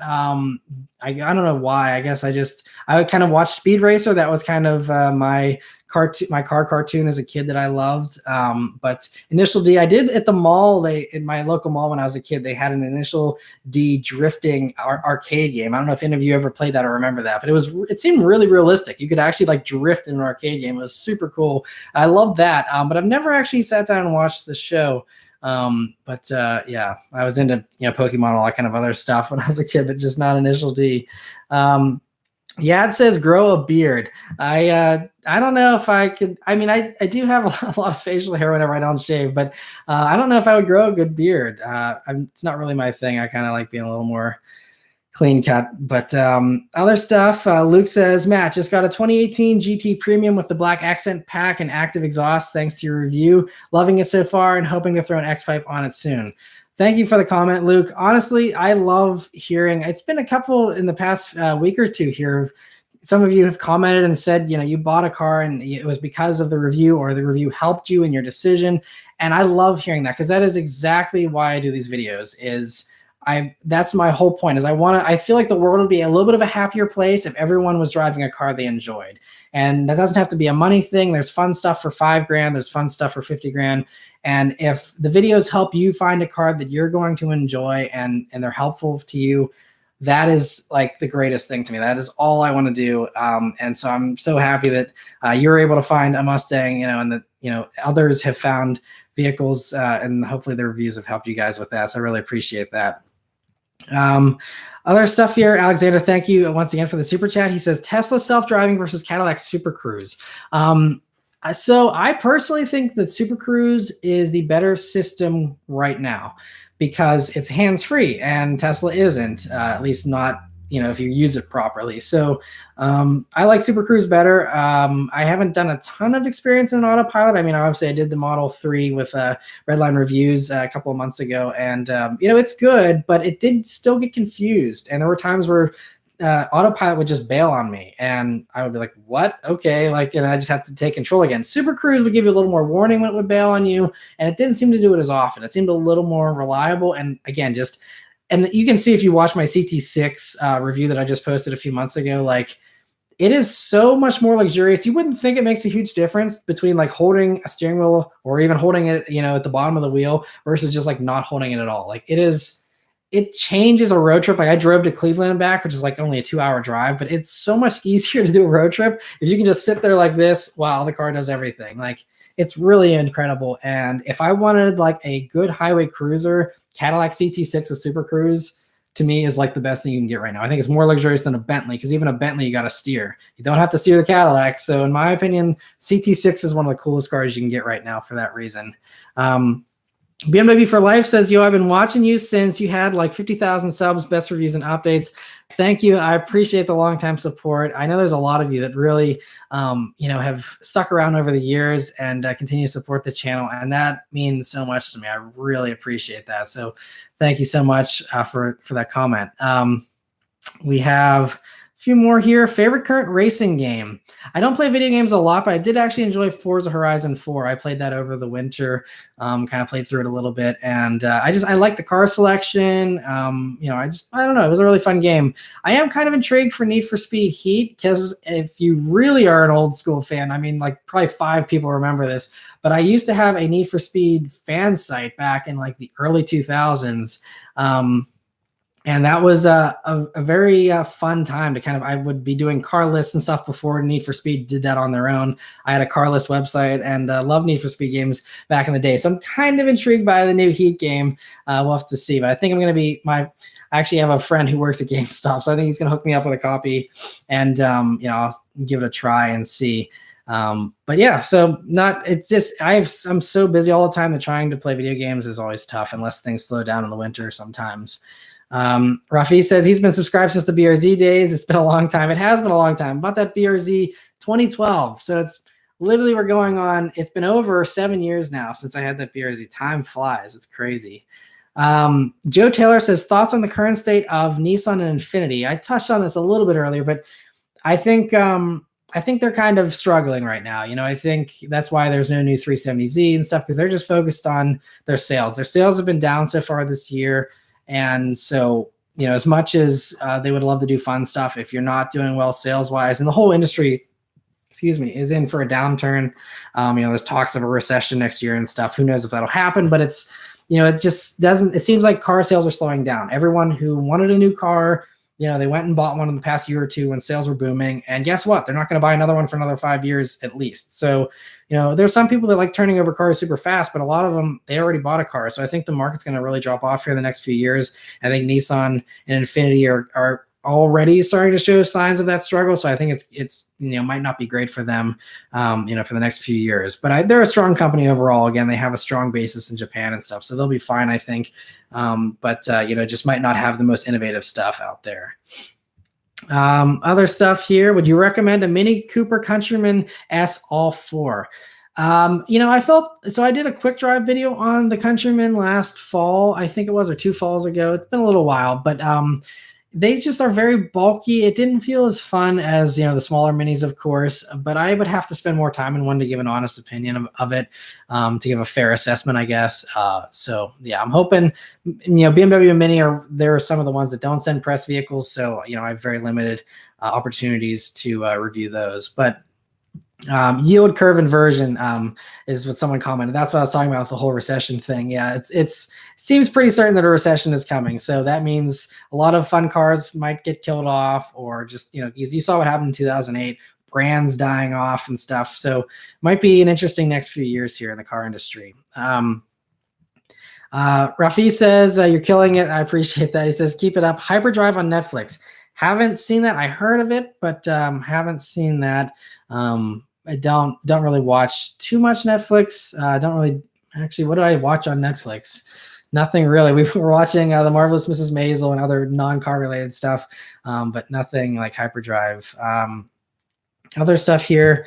No more Pontiac G8. Noel says, yeah, that's one of those vehicles that sadly the whole Pontiac brand got killed off. And I get that there's so much overlap in GM at that point that it just didn't make sense. But yeah, it's a bummer. I love Pontiac as a brand, and yeah, maybe they'll come back someday, but I doubt it. I am excited. You heard the rumors about Hummer coming back as an electric brand. I think that could be cool if it's done right. So we'll have to see. Other stuff. What is your opinion on marijuana? King Ethan asks. It's one of those things. I think it's becoming more and more commonplace. I don't really have an opinion. I don't do it personally, but I know people who do, people who don't. Doesn't really make much difference to me. I'm kind of one of those people, live and let live, do what works for you. And yeah, that's probably all I have to say on that. Matt, what was your first press car? First press car was a Chevy Colorado, actually. So if you go back and watch, it was like a 2015 Chevy Colorado, I think. Yeah, so that was my first press car, and it was kind of funny because I was still living with my parents at the time, and my mom was so excited. She like went out and took a picture and was like filming me like taking delivery of the first press car because it was a really big deal. I mean, these days it seems like the car companies are giving press vehicles away to people a lot easier than they used to. For me, it was like I had to have 100,000 subscribers before any car company even would talk to me, and it was like a huge accomplishment. So that was kind of an interesting thing, to get that. And then from that point, GM, they were the first one, really one of the first manufacturers to support the channel as far as press cars. GM sent me a ton of really awesome stuff right off the bat before anyone else did. And I really appreciate that. But other stuff, LS1 Vlog says he remembers when I got the Colorado. Yeah, it was pretty awesome. Zachary Fox says, are you going to plan on doing an updated video on what you used to film with? By the way, my middle name is Matthew. Good name. Yeah, so I probably will. The only thing is I only have changed one camera. So I really have kept with most of the same camera gear, but my camera was getting a little bit old, and I know some of you kind of, I personally saw that the quality wasn't quite as good. So that's why you'll notice the Miata video that I just did, the Miata RF and the GMC Cyclone, were the first two reviews with the new camera. And so that was, I think, a nice improvement. I know a few people noticed the 60 frames per second. Not too many other people even probably noticed it was a different camera, but it is. For those wondering, I went to a Panasonic G85. I used to use a Canon T3i, if you can believe it. That's how old my old DSLR was. And so finally went to the G85, and that's been working out pretty good for me so far. Tu Chang, thank you for the super chat again. He says, my first video I saw was your manual tutorial, especially with my cerebral palsy, meant a lot to me. It helped. That's awesome. I'm so happy to hear that it helped you. And that's awesome that it was a video you enjoyed. I'm glad you enjoyed the videos. Yeah, the manual tutorial, I think, helped a lot of people. That got 700, 800,000 views so far or something. I thought it was really important to include the foot thing, because a lot of people just show you how to use the shifter or whatever, but people didn't really show the foot thing a whole lot. And I think, one of the first people to do that. And I think that really helped a lot of people learn manuals for sure. Other stuff, James Parker says, wondering what you'd buy if you had 100 grand to spend new. Probably F-Type R. I still love that vehicle so much. Every time I drive an F-Type, I'm like drooling all over it. They're so much fun. Every F-Type review, you can see me geeking out. I love those things. So that would probably be it. I think if the F-Type weren't the car, then I think the next runner-up would probably be the Lexus LC500. I love those. They're a lot of fun as well. So those are probably my top two that I can think for 100 grand new. I'm trying to think of anything else, but I think that's about it. Yeah. Another question here. Hexam says, hey, Matt, I'm in California and thinking about getting a supercharged Mustang from Lebanon Ford. Do you think it's worth for someone like me that is halfway across the country? If you could, maybe test drive it to see what you think of it before you buy it, or try and find another, Mustang with that supercharger set up somewhere in the Mustang community, maybe someone to let you try it out or at least take you for a ride in it. Because it's fast, but it doesn't feel like 800 horsepower all the time, because especially if you go for one of the lower ones, you don't have the tires, the grip and stuff, so it doesn't put down the power. And so an 800 horsepower Mustang from Lebanon Ford, to me, doesn't feel as fast as like a red-eye Challenger with 797 horsepower. So definitely would recommend test driving one, but they're a fantastic company to work with, and they do ship. So, you can tell them exactly what you want. And if you kind of already know what to expect with a supercharged Mustang, then getting it through them, I think, is one of the best ways to get one, honestly. Bill Smith, thank you for the super chat. He says, I have a TLX A-Spec. Love it. Love the vids. Thank you. I appreciate your thoughts on that as well. I have heard some good things about them. So it would be something I would be, like I said, I'd love to review one, but that's awesome that you have one. I'm glad you enjoy it. Other stuff here. Alexander Mills, thank you for the super chat again. He says, Jay Leno, if you chose, what would I drive? Not sure I understand that. Sorry, maybe that was an autocorrect thing or something. I do like Jay Leno, though.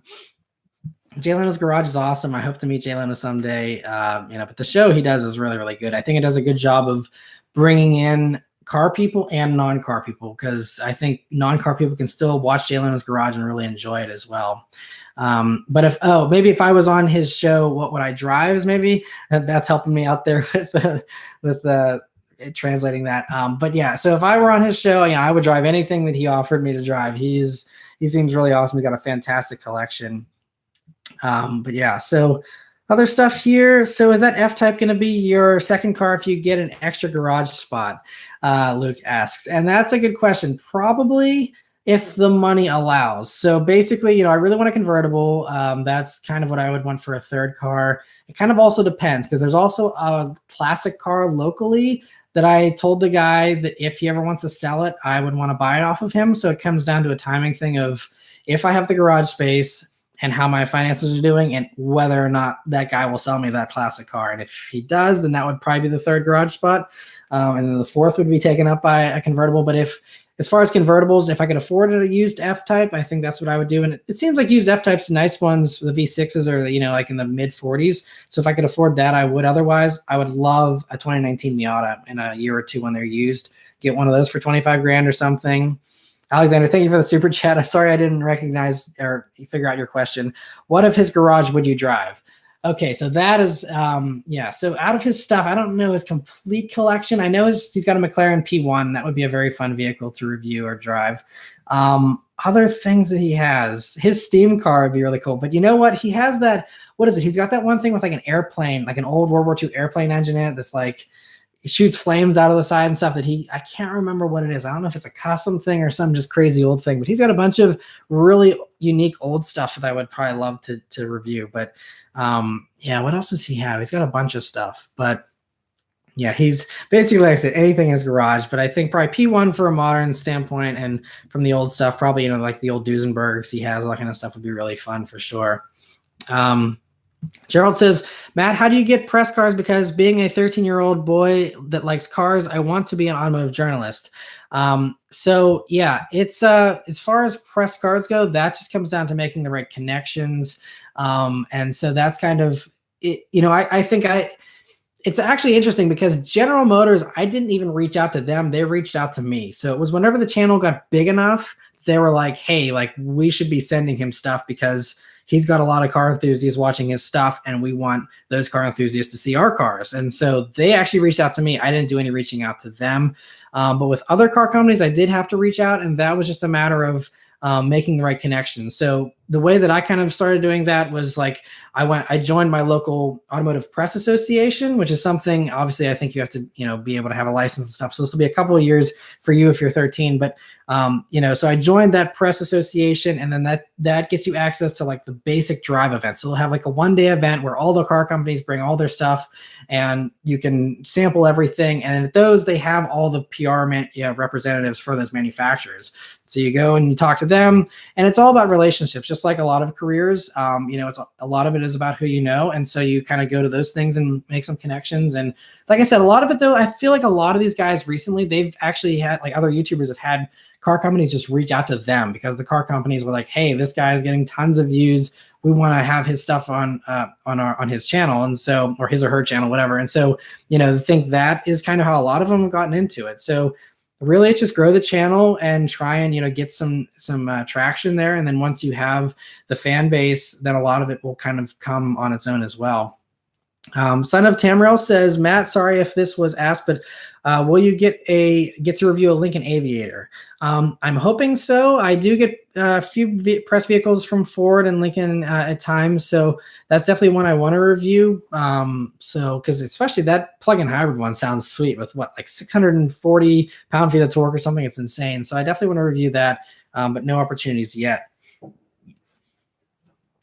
Someone's like shooting fireworks, I think. Unless that's a thunderstorm, so we'll have to see. But I'll probably go for a little longer here. Maybe we'll cut it off at the 2-hour mark. I always end up doing about 2 hours. So we got 19 more minutes, and then I'll cut it off here. It says, can you review a Range Rover SVR? I would love to. That's another one. I don't get press vehicles from them, so it just comes down to a private owner offering one. Because otherwise I probably just won't have an opportunity to. I'm still kind of limited with that stuff. you know, I wish that I had access to everything, but I just don't. So I'm kind of still limited to whatever I can get my hands on. Robert A, thank you for the super chat here. He says, what to buy new or used with a manual transmission for around 30 to 40 grand for mostly weekend driving fun? 2019 Miata. It's kind of stereotypical, you know, Miata is always the answer, but honestly, for that price, for a weekend fun car, especially if you appreciate convertibles and enjoy the roof off, Miata all day long. That's actually a pretty easy question to answer in my mind. I love the Miatas. If you don't want a convertible, Miata RF is great. You know, it's a retractable hardtop, or the BRZ is still a lot of fun as well. If you want some muscle, you know, you can go for a Mustang or Challenger or Camaro. Those are kind of, I guess, the top hits, I would say. But personally, I think Miata is probably what I would get if I wanted a weekend car. Other stuff here. Thoughts on the 2009 Pontiac G6 GTP Coupe? Never drove one. They had that crazy rear spoiler on the back that was very eye-catching, but that's I've never driven one, so I really don't know what to say about those, unfortunately. Haas says, thoughts on Toyota making a hot hatch Corolla? They've hinted heavily that is something in the works. I can't confirm that that's happening, but I've heard that is something that is most likely happening. Don't know what they would use powertrain-wise, honestly, but I think something like that is coming, and I hope it does, because that would especially be great since Mazda is refusing to do a Mazda Speed 3. If Toyota's like, okay, we'll do one instead, like, hold our beer, Mazda, and then they just go and do an awesome hot hatch Corolla, that would be fantastic. So I really keep my fingers crossed for one of those. Other stuff here. JM says, just picked up a 2005 CLK 55 AMG. Thoughts? Paid $5,000. If it's running, that is a solid deal, because stuff like that is definitely, I think, going to appreciate. It might not be for 20 years, but it will appreciate, I think, if it's in good shape. And so, yeah, I've never driven one of those, though, so I can't say, you know, how it is to drive, but it sounds like you like it if you bought it, of course. So, but that's awesome. So we have a couple other questions. Next generation WRX here, James is asking. I just mentioned that briefly, I think, in the last weekly update. And I will be talking, because like an hour before I posted the weekly update, there was a news story on the new next gen WRX. And so it's just a rumor thing from, I think, Best Car magazine, if you want to look up the article in Japan there. But they basically, if my memory serves me right, they're saying obviously it's going to be on the new Impreza platform, and that it is going to probably stay the same engine for the WRX, but then the STI will get a faster version of the FA20. So their rumor is that the STI is going to get a new engine, or a new version of the FA20. The WRX motor could be a carryover, but at least will be in a completely new shell. So we'll have to see if that turns out to be true. They might do some tuning changes to the WRX motor to maybe give it a few more horsepower. But I think they said the rumored STI's new motor would do 315 horsepower, so we're not talking about a big jump. So honestly, I wouldn't expect anything more than 275 out of the WRX. Probably even, it might even go down, or it might even just go up like 2 horsepower to like 270 or something. But yeah, so I wouldn't expect any radical changes as far as powertrain goes. You know, there was talks in the past about a hybrid stuff. They could still surprise people with something like that. But they did say manual would be sticking around if their report is accurate. So that would be awesome. So we'll just have to see, you know, how it goes. But yeah, that's the newest that I've heard. It still isn't coming for another year or so, at least, is what I think. I can't remember I think they said it might debut, or they might show a concept at the LA Auto Show in November, but that's like a rumor. So it's still going to be a little ways off for sure for the new WRX and STI. So we have Levante says, I said if I was going to work with Toyota's Calty Design Studio, I would love to design the next generation Venza and 4Runner. Yeah, I think that'd be fun. If you're going towards that, doing car design, that would be awesome. Congrats if you're doing that. That's sweet. 4Runner, yeah, I think there's a lot of potential in the 4Runner for a next gen version to be an awesome Jeep competitor and stuff. So yeah, if they did some kind of crazy design for that, that would be pretty sweet. Focus RS versus Civic Type R, someone asks. So I would do Civic Type R if you don't need all-wheel drive. Focus RS is just you're sitting up kind of high. I just really don't like the seating position in the Focus RS a bunch. It's also not as comfortable as the Civic Type R. And yeah, even though the RS is faster, it doesn't feel that much faster to me. I do love the crackles and pops. I wish that the Type R had a more exciting exhaust note. That's one of the few negatives of the Type R, in my opinion. But personally, that Focus RS motor also, it's fairly reliable, but I would go for the Civic for that regard as well, as far as reliability. So that would be my pick of the Type R for sure. Toon Void says, you think that a next-gen El Camino would sell well? That's an interesting idea. I don't know. It depends on what they did. If they did it as a two-door like the actual El Camino was, probably not, because everyone wants four-door trucks these days, or at least that's what sells. So, if they did two-door, probably wouldn't sell well. If they did four-door, then it's kind of just going to be like a Ridgeline type thing. And I don't know if that would sell well or not. Depends, I guess, on how they marketed it and how they styled it. Maybe if they made it look like a Blazer or something, and just had the back be a truck, that would be kind of fun. That'd be kind of cool. I don't know. Any chance there will be a new RSX?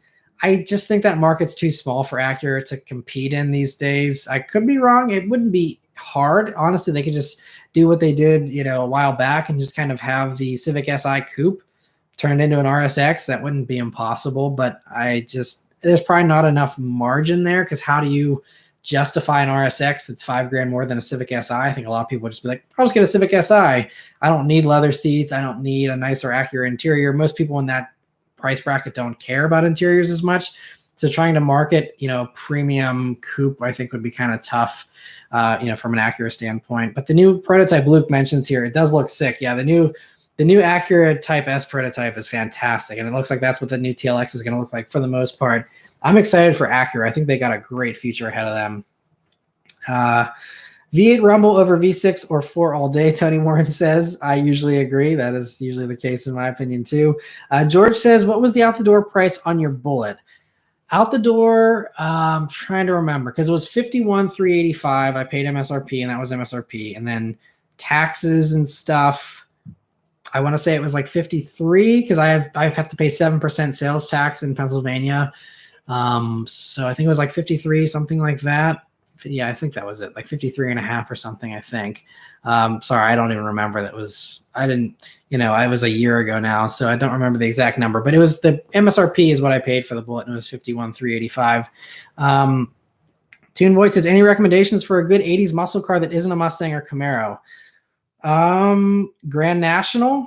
I think if you don't mind not having the V8, I think that would definitely be a fun choice from that era. EA40's Life with Cars says, what do you think about Acura interiors? Personally, I'm very underwhelmed by their infotainment systems.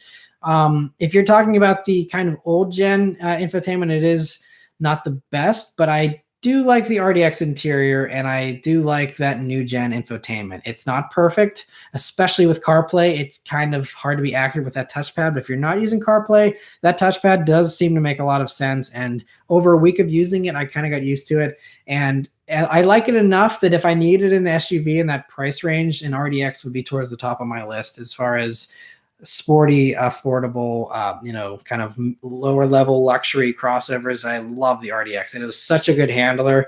I loved it in my review of the A-Spec. It was so much fun. So I really think highly of the RDX.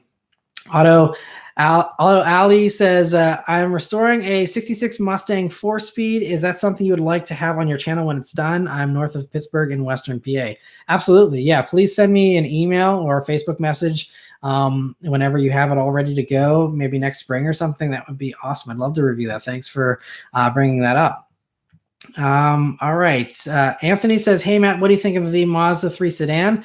I did a review on the Mazda 3 and I covered the sedan, and I also did a week with video on the hatchback. So between those, I covered probably almost 40 minutes of talking about the Mazda 3 and all my thoughts in that. But it's really nice. I really enjoy them.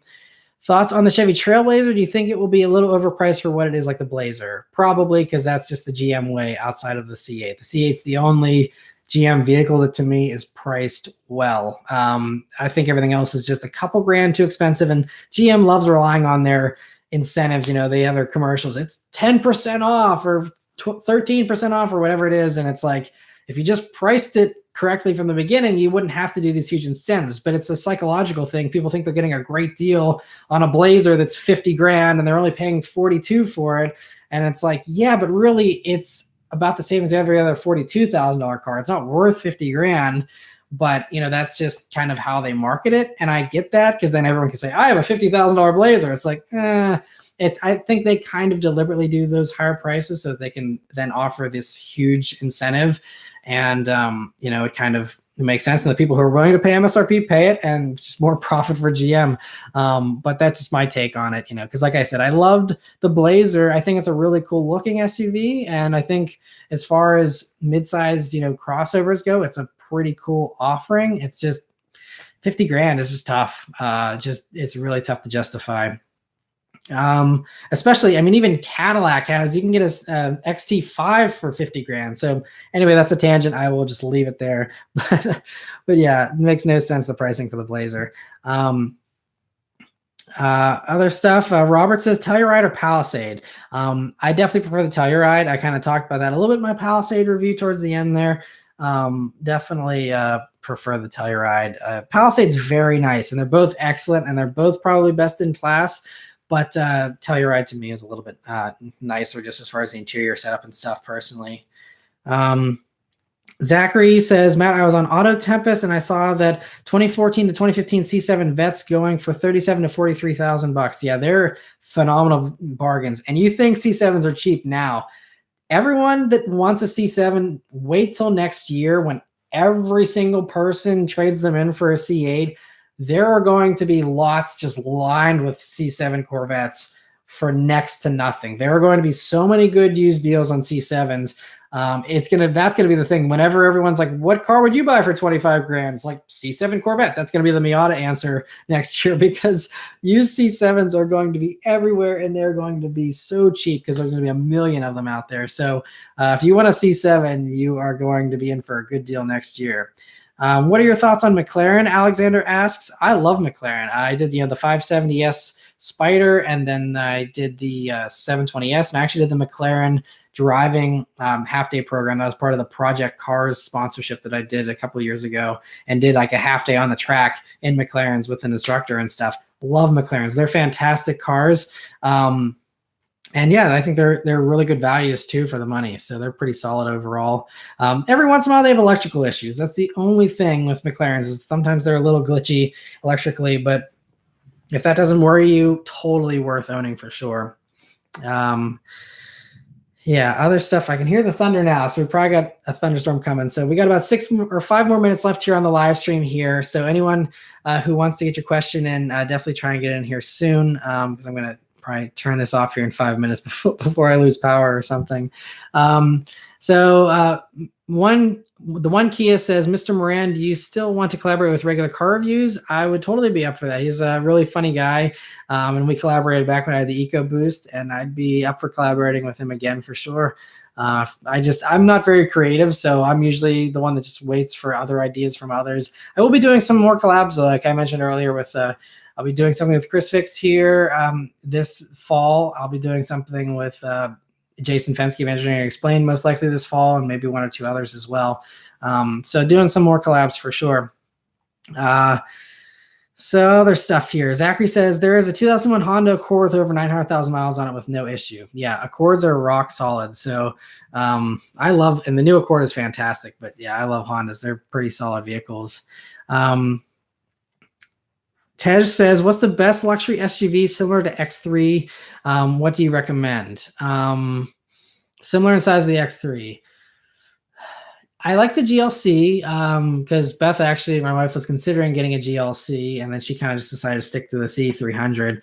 But yeah, so she likes that. The GLC is good. I honestly like similar size to the X3. I love the Acura RDX. I know it's not as prestigious and not as luxurious as the Mercedes, but like I mentioned earlier, the RDX is fantastic. And so honestly, if I was in that price range, I'd probably do RDX. I really like the Volvo XC60 as well. I did the T8 version a couple of, when was that? Like 2 years ago now that I did the XC60. Those are great vehicles as well. So I think XC60 and RDX are my favorites in the segment. But yeah, lots of good choices. The X3 M40i, I think was what it was called. Yeah, the M40i version is what I reviewed last fall, and that was another very good vehicle as well. Alexander Mills, thank you for the super chat once again. He says, how do I change the super chat amount on iPhone? I don't know. I'm sorry. Maybe someone else can answer. Yes, Sean's answering you now. I wish I knew, but I've never actually watched any other live streams on YouTube, so I don't know how that works. I'm sorry.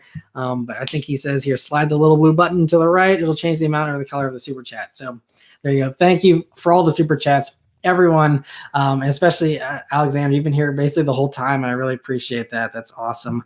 A couple more questions here. I got 2.5 minutes here. I've watched your YouTube videos for like 3 years now. I appreciate that. Gaming with Mus. You guys watching the videos, that's what allows me to keep doing this and being able to do it full time. And so I really appreciate, just watching the video is really very much appreciated. Even if it's something that, you're not super into, just even saying, thanks for posting the video, Matt, or whatever, like that always helps and is always really, really nice to see. So thank you to some of you. There are some of you that I see commenting on every single video or, on most of the videos. And I really notice that. And I really appreciate that. Because like I said, this is my dream job and it's all because of you guys watching that I'm able to do it. So I'm very thankful to all of you for sure. And thank you again to all of you that have joined this live stream now. It's been a blast. So yeah. 1 or 2 more questions here real quickly. Ranger Raptor or Bronco Raptor updates, Ranger Raptor to the US? Not sure. So I think Ranger Raptor isn't going to happen, at least not for this generation, maybe next generation Ranger, which I think is like 2022, 2023. So Raptor version probably 2 years after that, I'm guessing. So maybe 5 years from now for Ranger Raptor. Bronco Raptor probably coming a little sooner if they do in fact do that, but I don't know of any specifics as far as that goes. Alexander, thank you for the super chat, $20 super chat. Thank you so much for that. That is so kind of you. Thank you.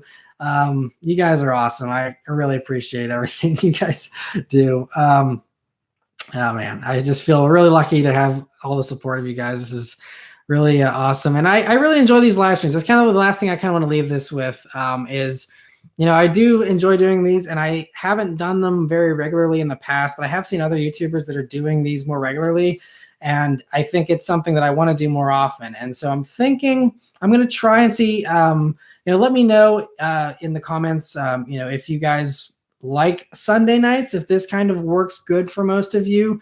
That might be something that I can start doing more often. And if so, I could maybe even try doing it once a month, maybe like the first Sunday of every month, every first Sunday evening of every month, do a live chat with you guys. Because I enjoy this. I kind of brought up the idea of doing a live stream for the weekly updates. And there were some people that were into that, but a lot of people just kind of like watching it on their own time and, having it be a short 20-minute thing and concise. But I like this interaction and kind of talking about cars with you guys is really fun because, just reporting on stuff and then reading, the comments is enjoyable, but it's more fun in real time kind of talking about all this stuff with you guys and just kind of hanging out. It's really, really awesome. I love it. So yeah, let me know what you think about that kind of timing. If you guys want to do this once a month, I can maybe try doing one again next month. And if it continues to do well, we'll keep doing them maybe once a month and go from there. But I think I'm going to cut it off there. It's 2 hours now. But yeah, thank you guys so much again, especially everyone who did the super chats. I really appreciate that. But all the great questions you guys asked. Sorry I didn't get to every single one, but I hope I answered most of them for you guys. But anyway, thank you guys very much for watching. I'll see you on the next one. Take care.